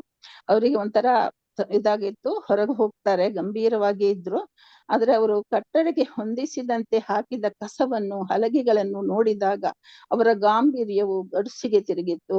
ಒಂಥರ ಅವರಿಗೆ ತುಂಬಾ ಮುಜುಗರ ಆಯ್ತು. ಅಲ್ಲೆಲ್ಲ ಕಸದ ರಾಶಿ ಎಲ್ಲ ನೋಡಿದಾಗ ಆ ಗಾಂಭೀರ್ಯ ಹೋಗಿ ಅವರಿಗೆ ಒಂದು ಸಿಟ್ಟು ಬಂದಂಗ ಆಯ್ತು. ಏನಿದೆಲ್ಲ ಎಂದು ಕೇಳಿದರು. ಯಾರೂ ವಿವರಣೆ ಕೆಡಲು ಪ್ರಯತ್ನಿಸಿದರು. ಹಾಗಲ್ಲ ಹೀಗೆ ಅಂತ ಹೇಳ್ತಾರಲ್ಲ, ಹಾಗೆ ಇವರು ಹೇಳಿದಾಗ ಶ್ರೀ ಪ್ರಭುಪಾದರಿಗೆ ಇದೆಲ್ಲ ಯಾವುದೂ ತೃಪ್ತಿ ಆಗಲಿಲ್ಲ. ಆವಾಗ ಭಕ್ತನೊಬ್ಬ ಒಂದು ಲೋಟ ಹಾಲು ತೆಗೆದುಕೊಂಡು ಬಂದ. ಪ್ರಭುಪಾದರು ಇದು ತುಂಬಾ ಬಿಸಿ ಇದೆ ಅಂದ್ರು. ಭಕ್ತ ಅದನ್ನು ವಾಪಸ್ ತೆಗೆದುಕೊಂಡು ಹೋದ. ಪ್ರಭುಪಾದರು ದೊಡ್ಡ ವ್ಯಾಸಾಸನದಲ್ಲಿ ಕುಳಿತರು. ಕೊಠಡಿಯಲ್ಲಿದ್ದ ಪ್ರತಿಯೊಬ್ಬರ ಮುಖವನ್ನು ದಿಟ್ಟಿಸಿದರು. ಇಲ್ಲಿ ವ್ಯಾಸಾಸನದಲ್ಲಿ ಕೂತಾಗ ಎಲ್ರು ಬಂದಲ್ಲಿ ಸುತ್ತ ನೆರೆಯುತ್ತಾರೆ. ಎಲ್ಲರ ಮುಖವನ್ನು ಇವರು ದಿಟ್ಟಿಸಿ ನೋಡ್ತಾರಂತೆ. ಅಲ್ಲಿದ್ದ ಸುಮಾರು 15 ಮಂದಿ ಭಕ್ತರಲ್ಲಿ ಯಾರು ಅವರನ್ನು ನೋಡಿರಲಿಲ್ಲ. ಅಷ್ಟು 15 ಜನ ಭಕ್ತರಿದ್ರು, ಯಾರು ಇವರನ್ನು ನೋಡಿರಲಿಲ್ಲ ಅಂತೆ. ಕೆಲವರು ಮಾತ್ರ ಅಂಚೆಯ ಮೂಲಕ ದೀಕ್ಷೆಯನ್ನು ಪಡೆದಿದ್ದರು. ಮತ್ತೆ ಅವರಿಗೆ ತರಬೇತಿ ಇರಲಿಲ್ಲ. ಅದರಲ್ಲಿ ಇಲ್ಲಿ 15 ಜನರಲ್ಲಿ ಕೆಲವರು ದೀಕ್ಷೆ ಪಡೆದಿದ್ರು. ಅದು ಹೇಗೆ? ಅಂಚೆ ಮೂಲಕ ಪಡೆದಿದ್ರು. ಅವರಿಗೆ ಯಾವ ತರಬೇತಿನೂ ಇಲ್ಲ, ದೀಕ್ಷೆ ಮಾತ್ರ ಸಿಕ್ಕಿತ್ತು. ಪ್ರಭುಪಾದರು ಜಮಖಾನೆಯು ಕೊಳಕಾಗಿದೆ, ಬೇರೊಂದು ಜಮಖಾನೆಯನ್ನು ಹಾಕಬೇಕು ಎಂದರು.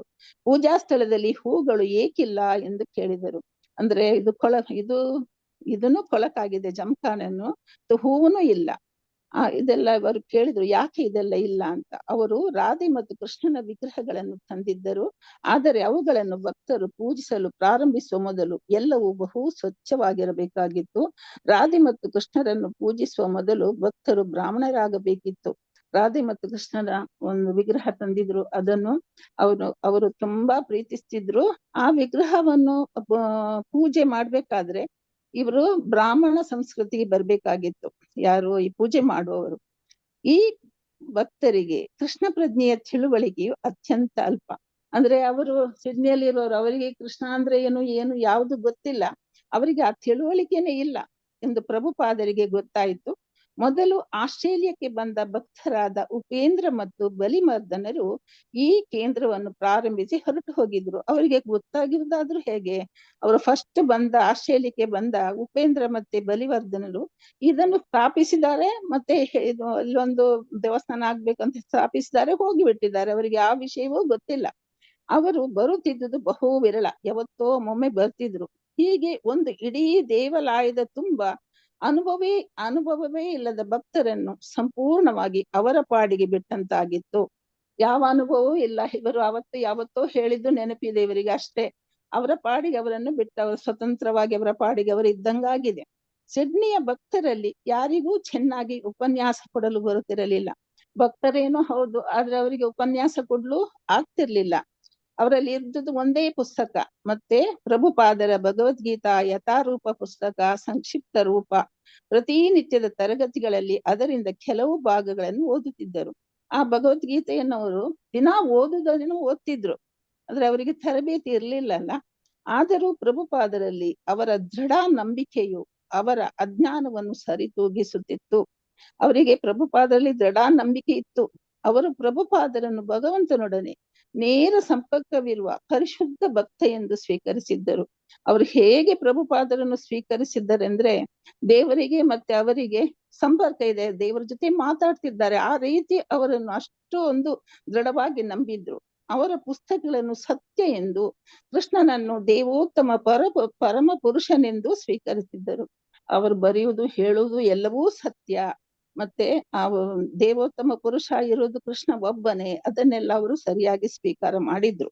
ಆದರೆ ಅಡಿಗೆ ಮಾಡುವುದು, ಉಪನ್ಯಾಸ ಮಾಡೋದು ಮತ್ತು ವಿಗ್ರಹ ಪೂಜೆ ಇಂತಹ ಕಾರ್ಯರೂಪದ ವಿಷಯಗಳು ಅವರಿಗೆ ತಿಳಿದಿರಲಿಲ್ಲ. ಉಪನ್ಯಾಸ ಮಾಡೋದು ಹೇಗೆ, ಮತ್ತೆ ವಿಗ್ರಹ ಪೂಜೆ ಮಾಡೋದು ಹೇಗೆ, ಮತ್ತೆ ಎಲ್ಲ ಬಿಟ್ಟು ಇಲ್ಲಿ ಅಡಿಗೆ ವಿಷಯವೂ ಅವರಿಗೆ ಗೊತ್ತಿರ್ಲಿಲ್ಲ. ತಾವು ಸಾರ್ವಜನಿಕವಾಗಿ ಹರೇ ಕೃಷ್ಣ ಸಂಕೀರ್ತನೆಯನ್ನು ಮಾಡಬೇಕು ಮತ್ತು ಸಿಡ್ನಿಯ ಜನರಿಗೆ ಬ್ಯಾಕ್ ಟು ಗಾಡ್ ಹೆಡ್ ಪತ್ರಿಕೆಯ ಪ್ರತಿಗಳನ್ನು ಹಂಚಬೇಕು ಎಂದು ಪ್ರಭುಪಾದರು ಅಪೇಕ್ಷಿಸುತ್ತಾರೆ ಎಂದು ಅವರಿಗೆ ತಿಳಿದಿತ್ತು.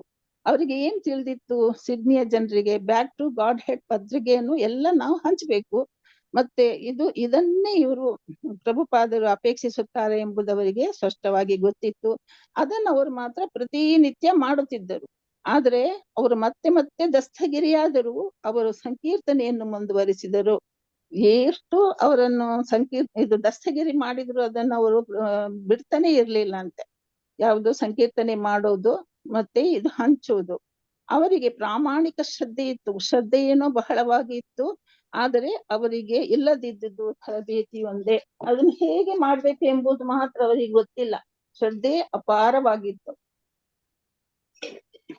ಭಕ್ತನೊಬ್ಬನು ಪ್ರಭುಪಾದರಿಗೆ ಊಟವನ್ನು ತಂದ. ಇಷ್ಟಾಗುವಾಗ ಭಕ್ತ ಒಬ್ಬ ಊಟ ತಂದಂತೆ. ಊಟ ತಂದಿಟ್ಟ, ಸರಿಯಾಗಿ ಅಡಿಗೆ ಮಾಡಿರಲಿಲ್ಲ. ಇದು ಊಟ ಆದ್ರೂ ಇವ್ರಿಗೆ ಸರಿ ಇತ್ತ? ಅದೂ ಇರ್ಲಿಲ್ಲ. ಚಪಾತಿಗಳು ಅರ್ಧ ಸುಟ್ಟು ಹೋಗಿದ್ದವು, ಅರ್ಧ ಹಸಿ ಆಗಿದ್ದವು. ತರಕಾರಿಗಳಿಗೆ ಮಸಾಲೆ ಹಾಕಿದ್ದು ಸರಿಯಾಗಿರ್ಲಿಲ್ಲ, ತಪ್ಪಾಗಿತ್ತಂತೆ.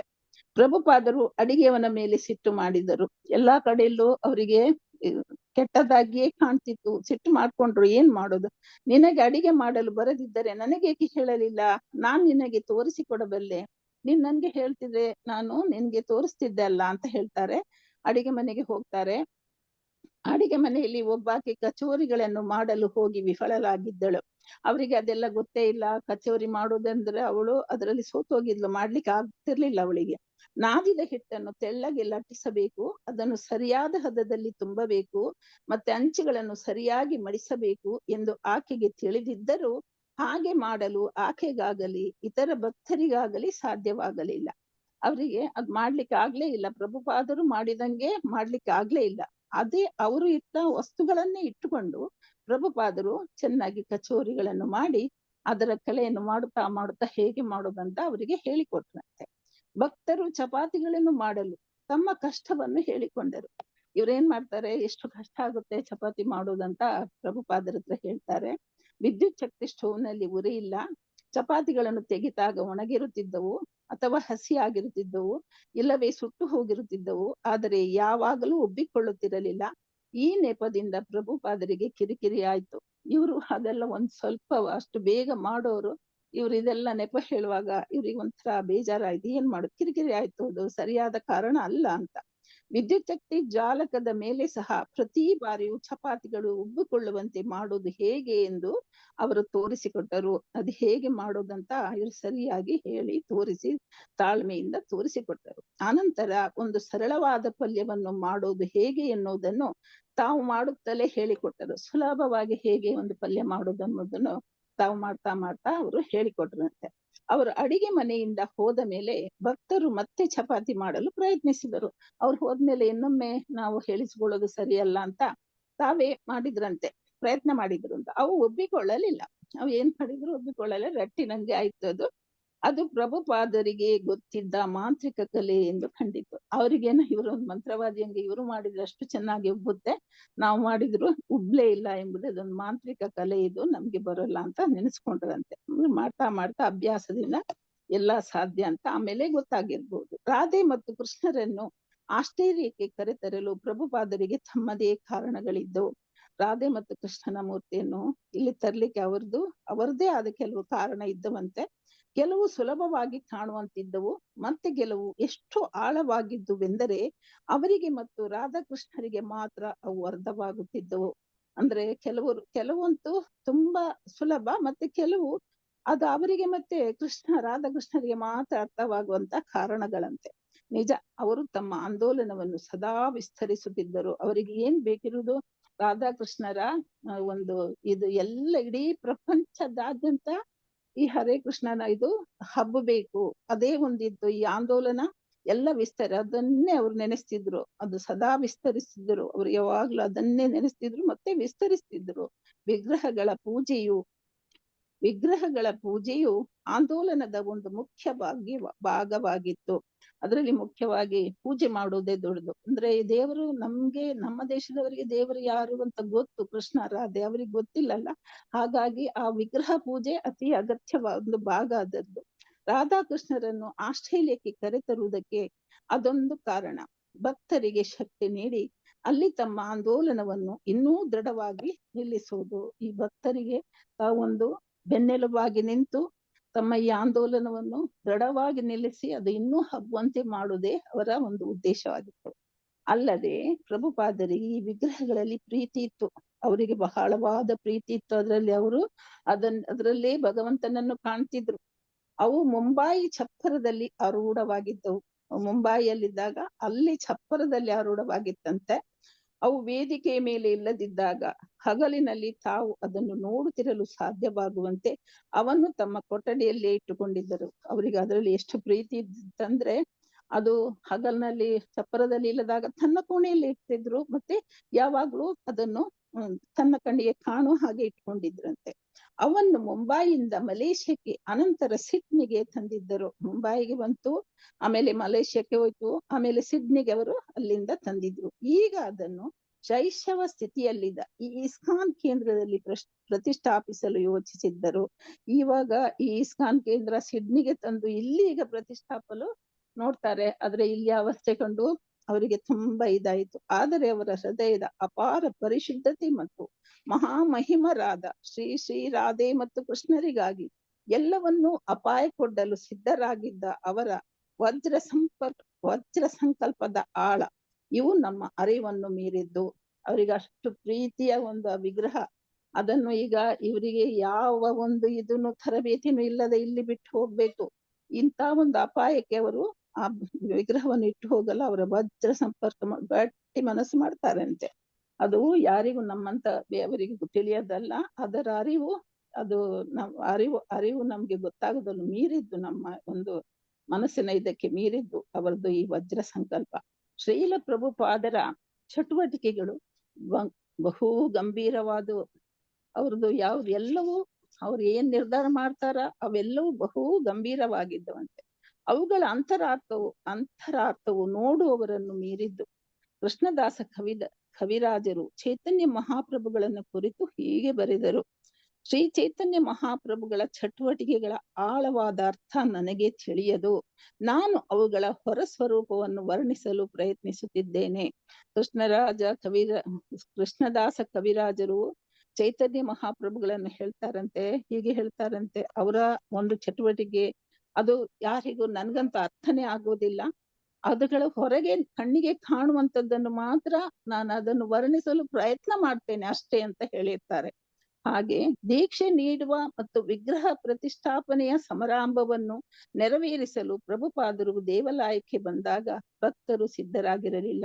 ಈಗ ಇವರು ದೇವಾಲಯಕ್ಕೆ ಬರ್ತಾರೆ, ಇಲ್ಲಿ ನೋಡಿದ್ರೆ ಪ್ರತಿಷ್ಠಾಪನೆ ಮಾಡ್ಲಿಕ್ಕೆ ಬಂದಾಗ ಇಲ್ಲಿ ವಿಗ್ರಹಗಳ ನೆರವೇರಿಸಲಂತ ಬರ್ತಾರೆ. ಇಲ್ಲಿ ಭಕ್ತರು ಯಾರು ಸಿದ್ಧರಾಗಿರಲಿಲ್ಲ, ಎಲ್ಲ ಕೆಲಸ ಮೇಲವರಾಗಿತ್ತು. ಸ್ವಲ್ಪ ಹೆಚ್ಚು ಕಡಿಮೆ ಬರಿದಾಗಿದ್ದ ಪೂಜಾ ಸ್ಥಳದಲ್ಲಿ ಒಂದು ಪುಟ್ಟ ಹೂವಿನ ಕುಂಡದಲ್ಲಿ ಹೂಗಳಿದ್ದವು.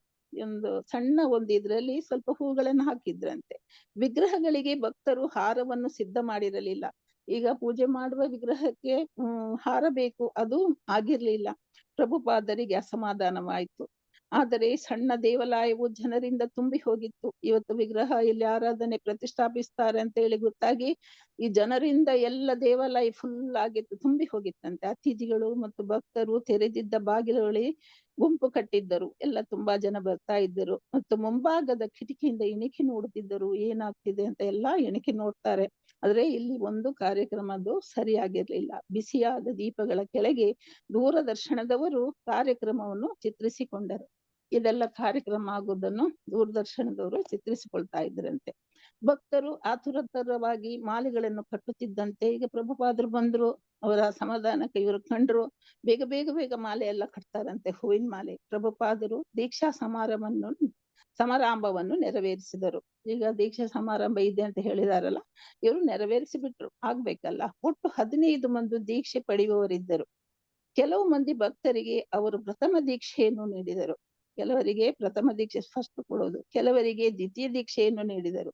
ಮತ್ತೆ ಕೆಲವರಿಗೆ ಪ್ರಥಮ ಮತ್ತು ದ್ವಿತೀಯ ದೀಕ್ಷೆ ಎರಡನ್ನೂ ನೀಡಿದರು. ಈಗೆಲ್ಲ ದೀಕ್ಷೆ ಕೊಡ್ತಾರೆ, ಕೆಲವರಿಗೆ ಪ್ರಥಮ, ಕೆಲವರಿಗೆ ದ್ವಿತೀಯ, ಕೆಲವರಿಗೆ 2 ದೀಕ್ಷೆಗಳನ್ನು ಕೊಟ್ಟರಂತೆ. ಅನಂತರ ರಾಧಾಕೃಷ್ಣರ ಮೂರ್ತಿಗಳಿಗೆ ಆದರದಿಂದ ಅಭಿಷೇಕ ಮಾಡಿದರು. ಆಮೇಲೆ ರಾಧಾಕೃಷ್ಣರ ಮೂರ್ತಿಯನ್ನಿಟ್ಟು ಬಹಳ ಒಂದು ಆದರದಿಂದ ಭಕ್ತಿಯಿಂದ ಅಭಿಷೇಕ ಮಾಡ್ತಾರೆ ಅಂತೆ. ಅನಂತರ ಯಜ್ಞವನ್ನು ಮಾಡಿದರು. ವಿಗ್ರಹಗಳಿಗೆ ಬಟ್ಟೆಯನ್ನು ಉಡಿಸುವಾಗ ಅವುಗಳ ಬಟ್ಟೆಗಳನ್ನು ಚೆನ್ನಾಗಿ ಮಾಡಿಲ್ಲ. ಭಕ್ತರು ಕೂಡಲೇ ಹೊಸ ಉಡುಪನ್ನು ಸಿದ್ಧ ಮಾಡಬೇಕೆಂದು ಹೇಳಿದರು. ಯಾವುದೂ ಸರಿ ಇಲ್ಲ, ಈಗ ಬಟ್ಟೆನೂ ಸರಿ ಇಲ್ಲ ಅಂತ ಅವರಿಗೆ ಒಟ್ಟಾರೆ ಅಸಮಾಧಾನ. ಈಗ ಇದನ್ನು ಬೇಗ ಕೂಡ್ಲೇ ಚೇಂಜ್ ಮಾಡ್ಬೇಕು, ಸಿದ್ಧ ಮಾಡ್ಬೇಕಂತ ಹೇಳ್ತಾರೆ ಅಂತೆ. ವಿಗ್ರಹಗಳಿಗೆ ಶ್ರೀ ರಾಧಾ ಗೋಪಿನಾಥ ಎಂದು ಹೆಸರು ಕೊಟ್ಟರು. ವಿಗ್ರಹಗಳಿಗೆ ಒಂದು ಹೆಸರು ಕೊಡ್ಬೇಕಲ್ಲ, ರಾಧಾ ಗೋವಿಂದ, ರಾಧಾ ಕೃಷ್ಣ, ಹೀಗೆ ಇವರು ಇದಕ್ಕೆ ರಾಧಾ ಗೋಪಿನಾಥ ಅಂತ ಒಂದು ಹೆಸರು ಕೊಟ್ರಂತೆ. ವೈಭವಿ ಅವರು ದೇವಾಲಯದಲ್ಲಿ ಇದ್ದವರು ಯಾರೇ ಆಗಲಿ ದೀಕ್ಷೆಯನ್ನು ಕೊಟ್ಟರು. ಈಗ ಸಿಡ್ನಿ ಬೇರೆ ಕಡೆಯಲ್ಲಿ ಅಲ್ಲಿ ಇರುವುದೇ ಕಷ್ಟ ದೀಕ್ಷೆ ಅಂದ್ರೆ. ಅಲ್ಲಿ ಈಗ ಕೃಷ್ಣ ಪ್ರಜ್ಞೆ ಹಬ್ಬುದು ಫಸ್ಟ್, ಹಾಗಾಗಿ ಅಲ್ಲಿ ಇದ್ದವರಿಗೆಲ್ಲರಿಗೆ ಇವರು ದೀಕ್ಷೆ ಕೊಟ್ರಂತೆ. ಆ ವಾರವೇ ಸೇರಿದ್ದು. ಅದರ ಹಿಂದಿನ ವಾರವಷ್ಟೇ ಕೃಷ್ಣ ಪ್ರಜ್ಞೆಯ ವಿಷಯ ಕೇಳಿದ್ದ ಹುಡುಗ ದೇವಾಲಯದಲ್ಲಿ ವಾಸವಾಗಿಲ್ಲದೆ ಆಗ ಅಲ್ಲಿದ್ದು ಏನೋ ಕೆಲಸ ಮಾಡುತ್ತಿದ್ದವರು, ಅಂದ್ರೆ 1 ವಾರದ ಮುಂಚೆ ಬಂದವರು ದೇವಾಲಯದಲ್ಲಿ ಇರ್ಲಿಲ್ಲ, ಈಗ ಅಲ್ಲಿ ಏನೋ ಕೆಲಸ ಮಾಡ್ತಿದ್ದು, ಎಲ್ಲರಿಗೂ ದೀಕ್ಷೆ ಕೊಟ್ರಂತೆ. ಆಸ್ಟ್ರೇಲಿಯಾದಲ್ಲಿ ಕೃಷ್ಣ ಪ್ರಜ್ಞೆಯ ಸ್ಥಾಪನೆ ಆಗಬೇಕೆಂದು ಅವರ ಅಪೇಕ್ಷೆ. ಒಟ್ನಲ್ಲಿ ಆಸ್ಟ್ರೇಲಿಯಾದಲ್ಲಿ ಕೃಷ್ಣ ಪ್ರಜ್ಞೆ ಸ್ಥಾಪನೆ ಆಗ್ಬೇಕು, ಇಲ್ಲಿಂದ ಇದು ಹರಡ್ಬೇಕು ಎಂಬುದೇ ಅವರ ಅಪೇಕ್ಷೆ. ಆದ್ದರಿಂದ ಎಲ್ಲರಿಗೂ ದೀಕ್ಷೆಯನ್ನು ಕೊಟ್ಟು ಬಿಟ್ಟರು. ಹಾಗಾಗಿ ಅವರು ಎಲ್ಲರಿಗೂ ದೀಕ್ಷೆ ಕೊಟ್ಟು ಬಿಟ್ರು. ಹಾಗಾಗಿ ಕೃಷ್ಣ ಅವರು ಅವರನ್ನೆಲ್ಲ ಕೃಷ್ಣ ಪಂಥಕ್ಕೆ ಇವರು ಸೇರಿಸಿದ್ರು. ಅವರೆಲ್ಲ ದೈವ ಭಕ್ತರಾಗ್ಲಿ ಅಂತ. ವಿಗ್ರಹಗಳನ್ನು ಪ್ರತಿಷ್ಠಾಪಿಸಿದುದರಿಂದ ಬ್ರಾಹ್ಮಣರು ಇರಬೇಕಾಯ್ತು. ಈಗ ವಿಗ್ರಹ ಪ್ರತಿಷ್ಠಾಪನೆಗೆ ಬ್ರಾಹ್ಮಣರು ಬೇಕಿತ್ತು, ಬ್ರಾಹ್ಮಣರು ಇದ್ರು. ಆದ್ದರಿಂದ ಪ್ರಥಮ ಮತ್ತು ದ್ವಿತೀಯ ದೀಕ್ಷೆಯನ್ನು ಒಟ್ಟಿಗೆ ಕೊಟ್ಟು ಬಿಟ್ಟರು. ಬ್ರಾಹ್ಮಣರು ಇದ್ರುದರಿಂದ ಪ್ರಥಮ ಮತ್ತು ದ್ವಿತೀಯ 2 ದೀಕ್ಷೆಯನ್ನು ಇವರು ಕೊಟ್ಬಿಟ್ರಂತೆ. ಆದರೆ ನಮಗೆ ಏನೂ ತಿಳಿದಿರಲಿಲ್ಲ, ಕೃಷ್ಣ ಪ್ರಜ್ಞೆ ಅಂದ್ರೆ ಏನು, ದೀಕ್ಷೆ ಅಂದ್ರೆ ಏನು ಎಂಬುದು ಏನೂ ತಿಳಿದಿರಲಿಲ್ಲ ಅಂತ ಈ ವೈಭವಿಯನ್ನವರು ಹೇಳ್ತಾರೆ. ನಾವು ಇನ್ನೂ ಸಿದ್ಧವಾಗಿರಲಿಲ್ಲ, ಗರ್ಭಗುಡಿಯೂ ಸಿದ್ಧವಾಗಿರಲಿಲ್ಲ. ವಿಗ್ರಹಕ್ಕೆ ಹಾರವನ್ನು ಮಾಡಬೇಕೆಂದು ಪ್ರಭುಪಾದರು ನನಗೆ ವಿವರಿಸಿದರು. ಈಗ ಪೂಜೆ ಆಗುವಾಗ, ಪ್ರತಿಷ್ಠಾಪನೆ ಆಗುವಾಗ ಹಾರ ಬೇಕು ಅಂದ್ರು. ಅದಕ್ಕೆ ಏನು ಹೂ ಬೇಕು, ದಾರ ಬೇಕು. ಇದೆಲ್ಲ ಇವರು ಹೂ, ದಾರ, ನಾನು ಒಂದಷ್ಟು ಹೂಗಳನ್ನು ಹುಡುಕಿ ದಾರವನ್ನು ತಂದು ಹಾರವನ್ನು ಮಾಡಲು ರಸ್ತೆ ಎಲ್ಲ ಓಡಾಡುತ್ತಿದ್ದೆ. ಈಗ ಹೂ ಬೇಕು, ಮತ್ತೆ ದಾರ ಬೇಕು, ಹಾರ ಮಾಡ್ಬೇಕು. ಅವರು ಬೇಗ ಬೇಗ ಅವರು ರೋಡಲ್ಲೆಲ್ಲ ಓಡಾಡಿ ಹೂ, ದಾರ ಎಲ್ಲ ಮಾಡಿ ದಾರ ಇದು ಹಾರ ಮಾಡಿದ್ರಂತೆ. ಜನಿವಾರದ ವಿಷಯವೂ ಹಾಗೆಯೇ ಆಯ್ತು. ಈಗ ಆಯ್ತಾ, ಇನ್ನು ಜನಿವಾರ ಆಗ್ಬೇಕು ಬ್ರಾಹ್ಮಣ ದೀಕ್ಷೆಗೆ. ಅಲ್ಲಿ ಜನಿವಾರವೇ ಇರ್ಲಿಲ್ಲ. ಬ್ರಾಹ್ಮಣರಿಗಾಗಿ ದೀಕ್ಷೆ ನೀಡಿದಾಗ ಪ್ರಭುಪಾದರು ಪ್ರತಿಯೊಬ್ಬರಿಗೂ ಒಂದು ಯಜ್ಞೋಪವೀತವನ್ನು ಕೊಟ್ಟರು. ಆದರೆ ಅದು ಏನು ಎಂದು ಯಾರಿಗೂ ತಿಳಿದಿರಲಿಲ್ಲ. ಯಜ್ಞೋಪವೀತ ಅಂದ್ರೆ ಏನು, ಬ್ರಾಹ್ಮಣ ದೀಕ್ಷೆ ಅಂದ್ರೆ ಏನು ಎಂಬುದು ಯಾವುದು ಯಾರಿಗೂ ಏನೋ ಗೊತ್ತಿರ್ಲಿಲ್ಲ ಅಂತೆ. ಆದುದರಿಂದ ನಾನು ಓಡಿ ಹೋಗಿ ಒಂದಷ್ಟು ದಾರವನ್ನು ಕೊಂಡುಕೊಂಡು ಬರಬೇಕಾಯ್ತು. ಈಗ ದಾರ ಕೇಳ್ತಾರೆ, ಆಗ ದಾರ ಕೊಡ್ಬೇಕಲ್ಲ. ಆಗ ಅವರು ಓಡಿ ಹೋಗಿ ವೈಭವಿ ಅನ್ನೋರು ದಾರ ತಂದ್ರಂತೆ. ನಾನು ದೀಕ್ಷೆ ಕೊಡುತ್ತಿದ್ದ ಸ್ಥಳದಲ್ಲಿ ಕುಳಿತು ಬಲಿಮರ್ದನನ್ನು ತೆಗೆದುಕೊಟ್ಟಿದ್ದ ಯಜ್ಞೋಪವೀತವನ್ನು ನೋಡಿಕೊಂಡು ಯಜ್ಞೋಪವೀತವನ್ನು ಮಾಡುತ್ತಿದ್ದೆ. ಮೊದಲು ಬಲಿಮರ್ದನರು ತಂದುಕೊಟ್ಟ ಯಜ್ಞೋಪವೀತ ಹೇಗಿತ್ತೋ ಹಾಗೇನೆ ಈ ದಾರವನ್ನು ಜೋಡಿಸಿ ಯಜ್ಞೋಪವೀತಗಳನ್ನು ಮಾಡಿದ್ರಂತೆ. ನಾನು 5 ಯಜ್ಞೋಪವೀತಗಳನ್ನು ಮಾಡಿದೆ. ಅನಂತರ ನನ್ನ ಸರದಿ 5 ಜನ 5 ಯಜ್ಞೋಪವೀತ ಮಾಡಿದ್ಮೇಲೆ ಅವರಿಗೇನೆ ಬಂತು, ವೈಭವಿ ಎನ್ನುವರಿಗೆ. ಯಜ್ಞದ ಅನಂತರ ಪ್ರಭುಪಾದರು ನನಗೆ ಗಾಯತ್ರಿ ಮಂತ್ರವನ್ನು ಉಪದೇಶ ಮಾಡಿದ ಮೇಲೆ ನಾನು ಹೊರಕ್ಕೆ ಬಂದೆ. ಇತರ ಭಕ್ತರು, ಈಗ ನೀನು ಬ್ರಾಹ್ಮಣಳು, ನೀನು ಒಂದು ಜನಿವಾರವನ್ನು ಹಾಕಿಕೊಳ್ಳಬೇಕು ಎಂದರು. ಯಜ್ಞೋಪವೀತ ಹಾಕಿ ಇವರು ಈಗ ಅವರು ಹೊರಗೆ ಬಂದಾಗ ಅವರು ಹೇಳ್ತಾರಂತೆ, ಈಗ ನೀನು ಬ್ರಾಹ್ಮಣರಾದಿಯಾ, ನೀನು ಈಗ ಜನಿವಾರ ಹಾಕೊಳ್ಬೇಕು ಅಂತ. ಅವರಿಗೆ ಅಲ್ಲಿವರೆಗೆ ಅದೇನು ಗೊತ್ತಿಲ್ಲ. ನನಗಾಗಿ ಒಂದು ಯಜ್ಞೋಪವೀತವನ್ನು ಮಾಡಿಕೊಳ್ಳಬೇಕೆಂದು ಹೇಳಿದರು. ಆದರೆ ಆಮೇಲೆ ಯಾರೋ ನನಗೆ ಹೆಂಗಸರು ಯಜ್ಞೋಪವೀತವನ್ನು ಹಾಕಿಕೊಳ್ಳಬೇಕಾಗಿಲ್ಲ ಎಂದು ಹೇಳಿದರು. ಆದುದರಿಂದ ನಾನು ಮಾಡಿಕೊಳ್ಳಲಿಲ್ಲ. ನನಗೆ ಹೆಚ್ಚು ತಿಳುವಳಿಕೆ ಇರಲಿಲ್ಲ. ಹೆಂಗಸರಿಗೆ ಬೇಡ ಅಂದ್ರಲ್ಲ, ಹಾಗೆ ಇವರು ಹಾಕೊಳ್ಳಿಲ್ಲಂತೆ. ಮತ್ತೆ ಅದರ ಹೆಚ್ಚು ತಿಳುವಳಿಕೆನೂ ಇರಲಿಲ್ಲ. ಹರೇ ಕೃಷ್ಣ ಮಾತಾಜಿ, ಮುಂದುವರಿ. ಹರೇ ಕೃಷ್ಣ. ಓದಿಸ್ತೀನಿ ಮಾತಾಜಿ. ಲತಾ ದಾಮೋದರ್ ಮಾತಾಜಿ. ಹರೇ ಕೃಷ್ಣ ಮಾತಾಜಿ. ಎಲ್ಲಿಂದ ಮಾತಾಜಿ? ಇದು ಸಿಡ್ನಿ ಗ್ರಾಮರ್, ಅಲ್ಲಿಂದ. Sydney Grammar. ಸಿಡ್ನಿ ಗ್ರಾಮರ್ ಶಾಲೆಯು ಗಂಡು ಮಕ್ಕಳ ಶಾಲೆ. ಪ್ರಭುಪಾದರು ನಾಯಕತ್ವ ವಹಿಸಿ ತಮ್ಮ ಶಿಷ್ಯರನ್ನು ಮತ್ತು ವಿದ್ಯಾರ್ಥಿಗಳ ಒಂದು ಗುಂಪನ್ನು ಶಾಲೆಯ ಅಂಗಳದಲ್ಲಿ ಕೀರ್ತನೆಯ ಮೆರವಣಿಗೆಯಲ್ಲಿ ಕರೆದುಕೊಂಡು ಹೋದರು. ಸುಮಾರು 200 ಹುಡುಗರು, ಹಲವು ಮಂದಿ ಉಪಾಧ್ಯಾಯರು ಬಂದರು. ಉಪಾಧ್ಯಾಯರು ಮುಗುಳ್ನಗೆ ನಗುತ್ತಾ ಇದ್ದಂತೆ ಕೆಲವರು ಹುಡುಗರು ಕುಣಿಯುತ್ತಾ ನಗುತ್ತಿದ್ದರು. ಕೆಲವರು ಮಂತ್ರವನ್ನು ಹಾಡುತ್ತಿದ್ದರು. ಕೆಲವರು ಗಂಭೀರವಾಗಿ ಮೆರವಣಿಗೆಯ ಹಿಂದೆ ಹೋಗುತ್ತಿದ್ದರು. ಮೆರವಣಿಗೆಯು ಒಂದು ದೊಡ್ಡ ಕೊಠಡಿಯಲ್ಲಿ ಮುಕ್ತವಾಯಿತು. ಅಲ್ಲಿ ಮುಂದುಗಡೆ ಕುರ್ಚಿಗಳನ್ನು ಒಂದು ಸಾಲಾಗಿ ಇಡಲಾಗಿತ್ತು. ಪ್ರಭುಪಾದರು ವಿವರವಾಗಿ ಕೆತ್ತನೆ ಮಾಡಿದ್ದ ಸಿಂಹಾಸನದಂತಹ ಪೀಠದಲ್ಲಿ, ಅದು ಮುಖ್ಯೋಪಾಧ್ಯಾಯರ ಪೀಠ, ಕುಳಿತು ಹರೇ ಕೃಷ್ಣ ಸಂಕೀರ್ತನವನ್ನು ಮುಂದುವರಿಸಿ ಕರ್ತಾಳಗಳನ್ನು ಹಾಕಲು ಪ್ರಾರಂಭಿಸಿದರು. ಕೆಲವರು ಹುಡುಗರು ತಮ್ಮೊಡನೆ ಆಡುತ್ತಿದ್ದನ್ನು ನೋಡಿ ಅವರು ನಿಲ್ಲಿಸಿ ತಮ್ಮ ಮುಂದೆ ಕುಳಿತಿದ್ದ ಹುಡುಗರನ್ನೆಲ್ಲ ನೋಡಿದರು. ನೀವೆಲ್ಲ ಮುದ್ದು ಗಂಡುಡುಗರು, ಹರೇ ಕೃಷ್ಣ ಸಂಕೀರ್ತನೆಯಲ್ಲಿ ನೀವೇಕೆ ಸೇರುವುದಿಲ್ಲ? ಅದು ಬಹಳ ಕಷ್ಟವೇ? ಹೇಳಲು ಪ್ರಯತ್ನವೇಕೆ ಪಡಬಾರದು? ಹರೇ ಹರೇ ಎಂದು ಹೇಳಿ. ಕೆಲವು ಮಕ್ಕಳು ಹರೇ ಪ್ರಭುಪಾದರು ನೀವೆಲ್ಲ ಹೇಳಿ ಹರೇ. ಹುಡುಗರು ಮೆಲ್ಲಗೆ ಧ್ವನಿಯಲ್ಲಿ ಹರೇ. ಕೆಲವರು ಕಿಸಿ ನಗುತ್ತದೆ. ಪ್ರಭುಪಾದರು ಒಂದೊಂದಾಗಿ ಪದಗಳನ್ನು ಹೇಳಿಕೊಡುತ್ತಾ ಇಡೀ ಮಂತ್ರವನ್ನು ಹೇಳಿದರು. ಆದರೂ ಕೆಲವರು ಹುಡುಗರು ಸುಮ್ಮನಿದ್ದರು. ಪ್ರಭುಪಾದರು 3 ಶಬ್ದಗಳಿಗೆ ಹರೇ ಕೃಷ್ಣ ರಾಮ, ಅದು ಬಹಳ ಕಷ್ಟವೇ? ಮತ್ತೆ ಹೇಳಿ ಹರೇ. ಹುಡುಗರು ಹರೇ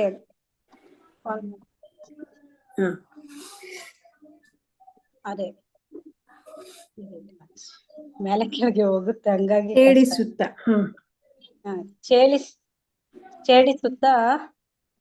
ಛೇಡಿಸುತ್ತ ಮತ್ತು ಉತ್ತೇಜಿಸುತ್ತ ಪ್ರಭುಪಾದರು ಅದರ ಮನವೊಲಿಸಿದರು. ಓಹೋ, ನಿಮಗೆ ಹೇಳಲು ಬರುವುದಿಲ್ಲವೇ? ನೀವೆಲ್ಲ ಮೂಕರೇ? ಹುಡುಗರು ಗಟ್ಟಿಯಾಗಿ ನಕ್ಕರು.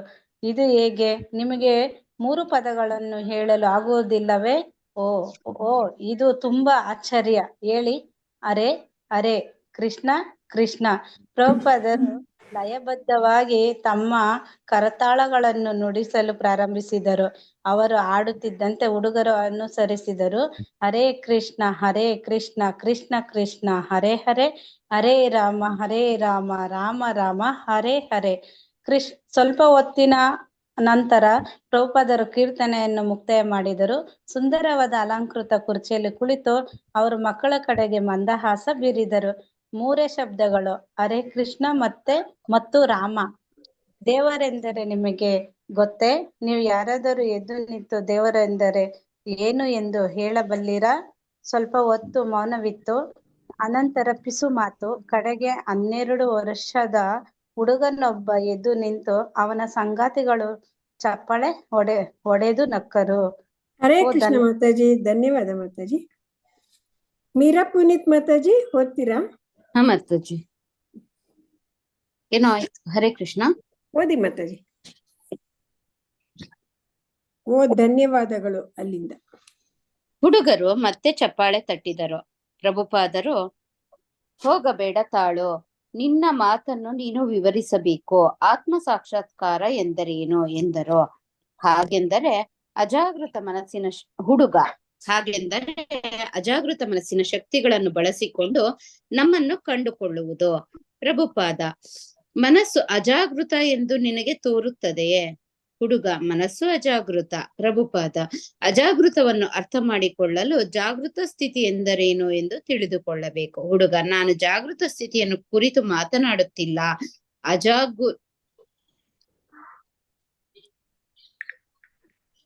ಅಜಾಗೃತ ಸ್ಥಿತಿಯನ್ನು ಕುರಿತು ಮಾತನಾಡುತ್ತಿದ್ದೇನೆ. ಪ್ರಭುಪಾದರು: ಜಾಗೃತ ಸ್ಥಿತಿ ಗೊತ್ತಿಲ್ಲದಿದ್ದರೆ ಅಜಾಗೃತ ಸ್ಥಿತಿಯನ್ನು ವರ್ಣಿಸುವುದು ಹೇಗೆ?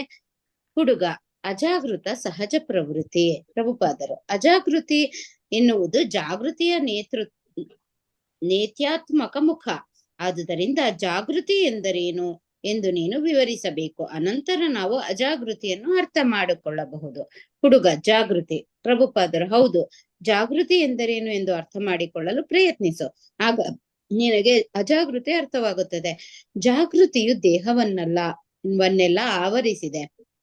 ನಾನು ನಿನ್ನ ದೇಹದಲ್ಲಿ ಒಂದು ಕಡೆ ಚಿವುಟಿದೆ ಎಂದುಕೋ, ನಿನಗೆ ಸ್ವಲ್ಪ ನೋವಿನ ಅನುಭವ ಆಗುತ್ತದೆ, ಅದು ಜಾಗೃತಿ.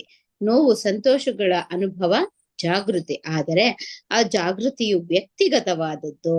ನಿನ್ನ ದೇಹದ ನೋವು ಮತ್ತು ಸಂತೋಷಗಳನ್ನು ನಾನು ಅನುಭವಿಸಲಾರೆ, ನನ್ನ ದೇಹದ ನೋವು ಸಂತೋಷಗಳನ್ನು ನೀನು ಅನುಭವಿಸಲಾರೆ.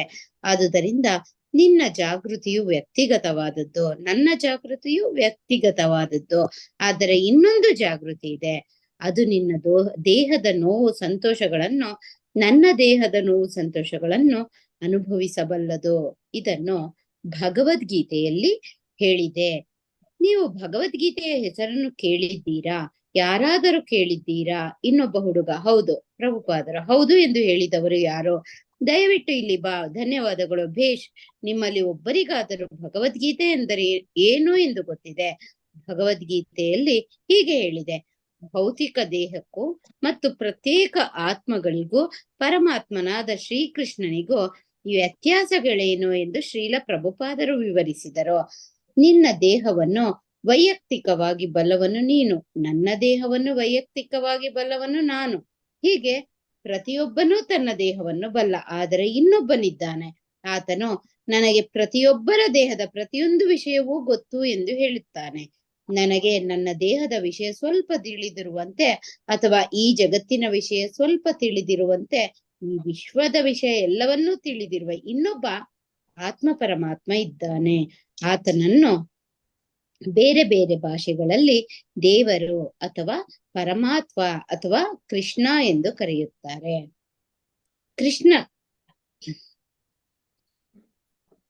ಕೃಷ್ಣನ ನಿತ್ಯ ಸೇವಕನಾಗಿ ಆತ್ಮದ ಆತ್ಮೀಯ ಬಾಂಧವ್ಯವನ್ನು, ಈ ಬಾಂಧವ್ಯವನ್ನು ಮರೆತದ್ದರಿಂದ ಆತ್ಮವು ಪಡುವ ಯಾತನೆಯನ್ನು ವಿವರಿಸಿ ಪ್ರಭುಪಾದರು ತಮ್ಮ ಉಪನ್ಯಾಸವನ್ನು ಮುಕ್ತಾಯ ಮಾಡಿದರು. ಮೊದಲಿನಿಂದಲೇ ಮಕ್ಕಳು ದೇವರೆಂದರೇನು, ಅವನು ಎಷ್ಟು ದೊಡ್ಡವನು, ಅವನೊಡನೆ ನಮ್ಮ ಬಾಂಧವ್ಯ ಎಂತಹುದು ಮತ್ತು ನಾವು ಹೇಗೆ ಬದುಕಬೇಕು ಎನ್ನುವ ವಿಷಯಗಳನ್ನು ತಿಳಿದುಕೊಳ್ಳಬೇಕು. ಆದುದರಿಂದ ಈ ಬೋಧನೆಯನ್ನು ಪ್ರತಿಯೊಂದು ಶಾಲೆ ಮತ್ತು ಕಾಲೇಜಿನಲ್ಲಿ ಓದುವ ವಿಷಯಗಳಲ್ಲಿ ಸೇರಿಸಬೇಕು. ಹರೇ ಕೃಷ್ಣ ಮಾತಾಜಿ. ಧನ್ಯವಾದ ಮಾತಾಜಿ. ಹರೇ ಕೃಷ್ಣ. ರಾಜು ತಂಬಟ್ ಪ್ರಭುಜಿ ಓದ್ತೀರಾ? ಹರೇ ಕೃಷ್ಣ. ರಾಜು ತಂಬಟ್ ಪ್ರಭುಜಿ. ರತ್ನ ಬಸವರಾಜ್ ಮಾತಾಜಿ ಓದ್ತೀರಾ?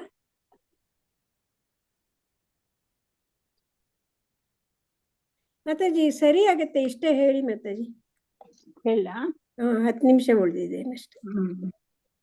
ಸಿಡ್ನಿ ಗ್ಲಾಮರ್ ಶಾಲೆಯ ಇದು ಒಂದು ಶಾಲೆ. ಈ ಶಾಲೆಯದು ಗಣ್ಯರ ಗಂಡು ಮಕ್ಕಳ ಶಾಲೆ ಅಂತೆ. ಪ್ರಭುಪಾದರು ನಾಯಕತ್ವ ವಹಿಸಿ ತಮ್ಮ ಶಿಷ್ಯರನ್ನು ಮತ್ತು ವಿದ್ಯಾರ್ಥಿಗಳ ಒಂದು ಗುಂಪನ್ನು ಶಾಲೆಯ ಅಂಗಳದಲ್ಲಿ ಕೀರ್ತನೆಯ ಮೆರವಣಿಗೆಯಲ್ಲಿ ಕರೆದುಕೊಂಡು ಹೋದರು. ಅಷ್ಟು ಮಕ್ಕಳನ್ನು ಸುಮಾರು 200 ಹುಡುಗರು, ಹಲವು ಮಂದಿ ಉಪಾಧ್ಯಾಯರು ಬಂದರು. ಉಪಾಧ್ಯಾಯರು ಮುಗುಳು ನಗುತ್ತಾ ವೀಕ್ಷಿಸುತ್ತಿದ್ದಂತೆ ಕೆಲವರು ಹುಡುಗರು ಕುಣಿತಾ ನಗುತ್ತಿದ್ದರು, ಕೆಲವರು ಮಂತ್ರವನ್ನು ಹಾಡುತ್ತಿದ್ದರು. ಮಕ್ಕಳಿಗೆ ಖುಷಿ, ಕೆಲವರು ಕುಣಿತಾರೆ, ಕೆಲವರು ಹಾಡ್ತಾರೆ, ಎಲ್ಲಾ ಇವರು ಇದರಲ್ಲೇ ಬರ್ತಿದ್ರು ಹೇಳ್ತಾ. ಕೆಲವರು ಗಂಭೀರವಾಗಿ ಮೆರವಣಿಗೆ ಹಿಂದೆ ಹೋಗುತ್ತಿದ್ದರಂತೆ. ಮೆರವಣಿಗೆ ಒಂದು ದೊಡ್ಡ ಕೊಠಡಿಯಲ್ಲಿ ಮುಕ್ತಾಯವಾಯಿತು. ಮೆರವಣಿಗೆ ಬಂದು ಒಂದು ಕೊಠಡಿಯಲ್ಲಿ ಮುಕ್ತಾಯ ಆಯ್ತಂತೆ. ಅಲ್ಲಿ ಮುಂದುಗಡೆ ಕುರ್ಚಿಗಳನ್ನು ಸಾಲಾಗಿ ಇಡಲಾಗಿತ್ತು. ಪ್ರಭುಪಾದರು ವಿವರವಾಗಿ ವಿವರವಾಗಿ ಕೆತ್ತನೆ ಮಾಡಿದ್ದ ಸಿಂಹಾಸನದಂತ ಪೀಠದಲ್ಲಿ, ಅದು ಮುಖ್ಯೋಪಾಧ್ಯಾಯರ ಪೀಠ, ಕುಳಿತು ಹರೇ ಕೃಷ್ಣ ಸಂಕೀರ್ತನೆಯನ್ನು ಮುಂದುವರಿಸಿ ಕರತಾಳಗಳನ್ನು ಹಾಕಲು ಪ್ರಾರಂಭಿಸಿದರು. ಅವ್ರು ಕರತಾಳ ಕೈಯಲ್ಲಿ ಹಾಕ್ತಾರೆ. ಕೆಲವೇ ಹುಡುಗರು ತಮ್ಮೊಡನೆ ಹಾಡುತ್ತಿದ್ದುದನ್ನು ನೋಡಿ ಅವರು ನಿಲ್ಲಿಸಿ ತಮ್ಮ ಮುಂದೆ ಕುಳಿತಿದ್ದ ಹುಡುಗರನ್ನೆಲ್ಲ ನೋಡಿದರು. ಕೆಲವೇ ಬಾಕಿ ಹುಡುಗರು ಸುಮ್ಮನೆ ಕೂತಿದ್ರು. ಕೆಲವು ಎದುರುಗಡೆ ಇದ್ದ ಹುಡುಗರನ್ನು ನೋಡಿ ಅವ್ರು ಹೇಳ್ತಾರಂತೆ, ನೀವೆಲ್ಲ ಮುದ್ದು ಹುಡುಗರು, ಹರೇ ಕೃಷ್ಣ ಸಂಕೀರ್ತನೆಯಲ್ಲಿ ನೀವೇಕೆ ಸೇರುವುದಿಲ್ಲ? ಅದು ಬಹಳ ಕಷ್ಟವೇ? ಹೇಳಲು ಪ್ರಯತ್ನವೇಕೆ ಪಡಬಾರದು? ಹರೇ ಹರೇ ಎಂದು ಹೇಳಿ. ಅವರು ಅಷ್ಟು ಚೆನ್ನಾಗಿ ಮಕ್ಕಳಿಗೆ ಖುಷಿಯಾಗುವಂತೆ ಬಹಳ ರಮಿಸಿ ಹೇಳ್ತಾರಂತೆ, ಹರೇ ಅಂತ ಹೇಳಿ ಅಂತ. ಅದ್ರಲ್ಲಿ ಕೆಲವು ಮಕ್ಕಳು ಹರೇ ಅಂತಾರೆ. ಪ್ರಭುಪಾದರು ನೀವೆಲ್ಲ ಹೇಳಿ ಹರೇ, ನೀವೆಲ್ಲರೂ ಹರೇ ಅಂತ ಹೇಳಿ ಅಂತ ಹೇಳ್ತಾರೆ. ಆಗ ಹುಡುಗರು ಮೆಲ್ಲನೆ ಧ್ವನಿಯಲ್ಲಿ ಹರೇ, ಕೆಲವರು ಕಿಸಿಕಿಸಿ ನಕ್ಕರು. ಮಕ್ಕಳ ಬುದ್ಧಿ ಅವರು, ಕೆಲವರು ಹರೇ ಅಂತಾರೆ, ಕೆಲವರು ಕಿಸಿಕಿಸಿ ನಕ್ರಂತೆ. ಪ್ರಭುಪಾದರು ಒಂದೊಂದಾಗಿ ಪದಗಳನ್ನು ಹೇಳಿ ಕೊಡುತ್ತಾ ಇಡೀ ಮಂತ್ರವನ್ನು ಹೇಳಿಸಿದರು. ನಿಧಾನವಾಗಿ ಎಲ್ಲರಿಗೆ ನಗನಗುತ್ತಾ ಎಲ್ಲ ಹೇಳಿಸಿದ್ರಂತೆ. ಆದರೂ ಕೆಲವು ಹುಡುಗರು ಸುಮ್ಮನಿದ್ದರು, ಕೆಲವು ಹುಡುಗರು ಆದ್ರೂ ಸುಮ್ಮನೆ ಇದ್ರು. ಪ್ರಭುಪಾದರು, 3 ಶಬ್ದಗಳಿವೆ, ಹರೇ ಕೃಷ್ಣ ಮತ್ತೆ ರಾಮ, ಅದು ಬಹಳ ಕಷ್ಟವೇ? ಮತ್ತೆ ಹೇಳಿ ಹರೇ. ಆದ್ರೆ ಪ್ರಭುಪಾದರು ಬಿಡ್ಲಿಲ್ಲ, ಬಹಳ ಚೆನ್ನಾಗಿ ಅವರಿಗೆ ಹೇಳ್ತಾರೆ, 3 ಶಬ್ದ ಇರುವುದು, ಹರೇ ಹೇಳಿ, ಕೃಷ್ಣ ಹೇಳಿ, ರಾಮ ಹೇಳಿದ್ರೆ ಇನ್ನು ಕಷ್ಟ ಆಗುತ್ತಾ? ಇಲ್ಲ ಅಲ್ವಾ? ಹುಡುಗರು ಹರೇ ಅಂತಾರೆ. ಕೇಳಿಸುತ್ತಾ ಮತ್ತೆ ಉತ್ತೇಜಿಸುತ್ತಾ ಪ್ರಭುಪಾದರು ಅವರ ಮನವೊಲಿಸಿದರು. ಓಹ್, ನಿಮಗೆ ಹೇಳಲು ಬರುವುದಿಲ್ಲವೇ? ನೀವೆಲ್ಲ ಮೂಕರೇನು? ನಿಮಗೆ ಮಾತಾಡ್ಲಿಕ್ಕೆ ಬರುದಿಲ್ವಾ? ಬಹಳ ಒಂದು ಇದ್ರಲ್ಲಿ ನೈಸಾಗಿ ಹೇಳ್ತಾರೆ ಅವರು. ಹುಡುಗರು ಗಟ್ಟಿಯಾಗಿ ನಕ್ಕರು. ಹಾಗೆ ಹೇಳುವಾಗ ಹುಡುಗರು ಒಂಥರ ಸ್ವತಂತ್ರವಾಗಿ ಖುಷಿಯಾಗಿ ನಗ್ತಾರೆ. ಇದು ಹೇಗೆ? ನಿಮಗೆ 3 ಪದಗಳನ್ನು ಹೇಳಲು ಆಗುವುದಿಲ್ಲವೇ? ಓ, ಇದು ತುಂಬಾ ಆಶ್ಚರ್ಯ. ಹೇಳಿ ಹರೇ ಹರೇ ಕೃಷ್ಣ ಕೃಷ್ಣ. ಪ್ರಭುಪಾದರು ಲಯಬದ್ಧವಾಗಿ ತಮ್ಮ ಕರತಾಳಗಳನ್ನು ನುಡಿಸಲು ಪ್ರಾರಂಭಿಸಿದರು. ಅವರು ಹಾಡುತ್ತಿದ್ದಂತೆ ಹುಡುಗರು ಅನುಸರಿಸಿದರು. ಹರೇ ಕೃಷ್ಣ ಕೃಷ್ಣ ಕೃಷ್ಣ ಹರೇ ಹರೇ, ಹರೇ ರಾಮ ರಾಮ ರಾಮ ಹರೇ ಹರೇ. ಸ್ವಲ್ಪ ಹೊತ್ತಿನ ನಂತರ ಪ್ರಭುಪಾದರು ಕೀರ್ತನೆಯನ್ನು ಮುಕ್ತಾಯ ಮಾಡಿದರು. ಸುಂದರವಾದ ಅಲಂಕೃತವಾದ ಖುಷಿಯಲ್ಲಿ ಕುಳಿತು ಅವರು ಮಕ್ಕಳ ಕಡೆಗೆ ಮಂದಹಾಸ ಬೀರಿದರು. ಎಲ್ಲರೂ ಈಗ ಹಾಡಿದ್ರಲ್ಲ, ಈಗ ಅವ್ರಿಗೆ ಖುಷಿ ಆಯ್ತು, ಎಲ್ಲ ನೋಡಿ ಮಂದಹಾಸ ಬೀರ್ತಾರತ್ತೆ. 3 ಶಬ್ದಗಳು, ಹರೇ ಕೃಷ್ಣ ಮತ್ತೆ ರಾಮ. ದೇವರೆಂದರೆ ನಿಮಗೆ ಗೊತ್ತೇ? ನೀವು ಯಾರಾದ್ರೂ ಎದ್ದು ನಿಂತು ದೇವರೆಂದರೆ ಏನು ಎಂದು ಹೇಳಬಲ್ಲಿರಾ ಅಂತ ಇವ್ರ ಮಕ್ಕಳ ಹತ್ರ ಕೇಳ್ತಾರೆ. ದೇವರಂದ್ರೆ ಏನಂತ ಗೊತ್ತಾ ನಿಮ್ಗೆ? ಯಾರಾದ್ರೂ ನೀವು ಒಬ್ಬರಾದ್ರೂ ಹೇಳ್ತೀರಾ? ಸ್ವಲ್ಪ ಹೊತ್ತು ಮೌನವಾಗಿ ಇರ್ತಾರೆ ಮಕ್ಕಳು. ಆನಂತರ ಪಿಸ್ ಅಂತ ಅವರವರೇ ಮಾತಾಡ್ತಾರೆ. ಕಡೆಗೆ 12 ವರ್ಷದ ಹುಡುಗ ಎದ್ದು ನಿಂತ ಆಗ ಅವರ ಸಂಗಾತಿಗಳೆಲ್ಲ ಚಪ್ಪಾಳೆ ಹೊಡಿತಾರೆ ಅಂತೆ, ನಕ್ರಂತೆ. ಓ, ಧನ್ಯವಾದಗಳು ಪ್ರಭುಪಾದರೆಂದ್ರೆ, ಇಲ್ಲಿ ಬಾ. ಅವನನ್ನು ಕರೀತಾರೆ. ಹುಡುಗನು ಹತ್ತಿರ ಬರ್ತಾನೆ. ಪ್ರಭುಪಾದರು, ದೇವರೆಂದರೆ ಏನು ನಿನಗೆ ಗೊತ್ತೇ ಎಂದು ಕೇಳಿದರು. ಆ ಹುಡುಗನಂತ ರಮೇಶಿ ಕೇಳ್ತಾರೆ, ದೇವರೆಂದ್ರೆ ಏನ್ ನಿನ್ಗೆ ಗೊತ್ತಪ್ಪ ಅಂತ. ಹೌದು, ದೇವರೆಂದರೆ ಆತ್ಮ ಸಾಕ್ಷಾತ್ಕಾರ. ದೇವರು ಅಜಾಗೃತ ಮನಸ್ಸಿನಲ್ಲಿದ್ದಾನೆ. ಹುಡುಗನು ಉತ್ತರ ಕೊಟ್ಟ. ಧನ್ಯವಾದಗಳು. ಹುಡುಗರು ಮತ್ತೆ ಚಪ್ಪಾಳೆ ತಟ್ಟಿದರು. ಪ್ರಭುಪಾದರು, ಹೋಗಬೇಡ, ತಾಳು. ನಿನ್ನ ಮಾತನ್ನು ನೀನು ವಿವರಿಸಬೇಕು. ಆತ್ಮ ಸಾಕ್ಷಾತ್ಕಾರ ಎಂದರೇನು ಅಂತ ಕೇಳ್ತಾರೆ. ಹುಡುಗ, ಹಾಗಂದರೆ ಅಜಾಗೃತ ಮನಸ್ಸಿನ ಶಕ್ತಿಗಳನ್ನು ಬಳಸಿಕೊಂಡು ನಮ್ಮನ್ನು ಕಂಡುಕೊಳ್ಳೋದು. ಹಾಗಾದ್ರೆ ಪ್ರಭುಪಾದರು ಕೇಳುತ್ತಾರೆ, ಮನಸ್ಸು ಅಜಾಗೃತ ಎಂದು ನಿನಗೆ ತೋರುತ್ತದೆಯೇ? ಹುಡುಗ, ಮನಸ್ಸು ಅಜಾಗೃತ. ಪ್ರಭುಪಾದ, ಅಜಾಗೃತವನ್ನು ಅರ್ಥ ಮಾಡಿಕೊಳ್ಳಲು ಜಾಗೃತ ಸ್ಥಿತಿ ಎಂದರೇನು ಎಂದು ತಿಳಿದುಕೊಳ್ಳಬೇಕಲ್ವಾ? ತಿಳಿದುಕೊಳ್ಬೇಕು.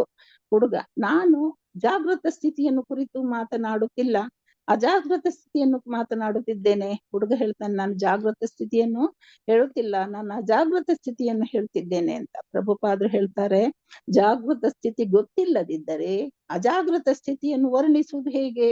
ಈಗ ನಿಮ್ಗೆ ಜಾಗೃತ ಸ್ಥಿತಿ ಏನು ಅಂತ ಗೊತ್ತಿದ್ರೆ ತಾನೇ ಅಜಾಗೃತ ಸ್ಥಿತಿಯನ್ನು ಹೇಳ್ಬೇಕು ಅಂತ ಕೇಳ್ತಾರೆ. ಹುಡುಗ, ಅಜಾಗೃತ ಎಂಬುದು ಸಹಜ ಪ್ರವೃತ್ತಿ, ಅಜಾಗೃತ ಎಂಬುದು ನಿಜವಾಗಿ ಸಹಜ ಪ್ರವೃತ್ತಿ ಅಂತ ಹುಡುಗ ಅಂತಾನೆ. ಪ್ರಭುಪಾದರು, ಅಜಾಗೃತಿ ಎನ್ನುವುದು ಜಾಗೃತಿಯ ನೇತ್ಯಾತ್ಮಕ ಮುಖ. ಆದುದರಿಂದ ಜಾಗೃತಿ ಎಂದರೇನು ಎಂದು ನೀನು ವಿವರಿಸಬೇಕು. ಅನಂತರ ನಾವು ಅಜಾಗೃತಿಯನ್ನು ಅರ್ಥ ಮಾಡಿಕೊಳ್ಳಬಹುದು. ಅಂದ್ರೆ ನೀನು ಮೊದಲು ಜಾಗೃತಿ ಎಂದ್ರೆ ಏನಂತ ಗೊತ್ತಾದ್ಮೇಲೆನೆ ಅಜಾಗೃತಿಯನ್ನು ಹೇಳ್ಬಹುದು ಅಂತ ಹೇಳ್ತಾರೆ. ಹುಡುಗ, ಜಾಗೃತಿ ಅದೆಂದ್ರೆ ಏನು ಜಾಗೃತಿ? ಪ್ರಭುಪಾದರು, ಹೌದು, ಜಾಗೃತಿ ಎಂದರೇನು ಎಂದು ಅರ್ಥ ಮಾಡಿಕೊಳ್ಳಲು ಪ್ರಯತ್ನಿಸು. ಈಗ ಜಾಗೃತಿ ಎಂಬುದನ್ನು ನೀವು ಅರ್ಥ ಮಾಡಿಕೊಳ್ಳಲು ನೀನು ಪ್ರಯತ್ನಿಸ್ಬೇಕು. ಆಗ ನಿನಗೆ ಅಜಾಗೃತಿ ಅರ್ಥವಾಗುತ್ತದೆ. ಜಾಗೃತಿಯು ದೇಹವನ್ನೆಲ್ಲ ಆವರಿಸಿದೆ. ನಾನು ಈಗ ಜಾಗೃತಿ ಅಂದ್ರೆ ಇಡೀ ದೇಹ ನಮ್ಮಲ್ಲಿ ಇದೆ. ಅದು ನಾನು ನಿನ್ನ ದೇಹದಲ್ಲಿ ಒಂದು ಕಡೆ ಚಿವಿಟಿದೆ ಎಂದುಕೋ, ಒಂದು ಕಡೆ ನಾನು ನಿನ್ಗೆ ಚಿವುಟ್ತೇನೆ, ಆಗ ನಿನ್ಗೆ ಸ್ವಲ್ಪ ನೋವಾಗುತ್ತದೆ, ಆ ನೋವಿನ ಅನುಭವ ಆಗುತ್ತದೆ, ಅದು ಜಾಗೃತಿ. ನೋವು ಸಂತೋಷಗಳ ಅನುಭವ ಜಾಗೃತಿ. ಆದರೆ ಆ ಜಾಗೃತಿಯು ವ್ಯಕ್ತಿಗತವಾದದ್ದು, ಅದು ನಿನಗೆ ಮಾತ್ರ ಗೊತ್ತಾಗುತ್ತೆ. ನಾನ್ ಚಿವಿಟಿದವನು ನನಗೆ ಗೊತ್ತಾಗಲ್ಲ, ನೀನು ಅನುಭವಿಸಿದವನು ನಿನಗೆ ಅದು ಗೊತ್ತಾಗುತ್ತದೆ, ಆ ವ್ಯಕ್ತಿಗೆ ಗೊತ್ತಾಗುತ್ತದೆ. ನಿನ್ನ ದೇಹದ ನೋವು ಮತ್ತು ಸಂತೋಷಗಳನ್ನು ನಾನು ಅನುಭವಿಸಲಾರೆ.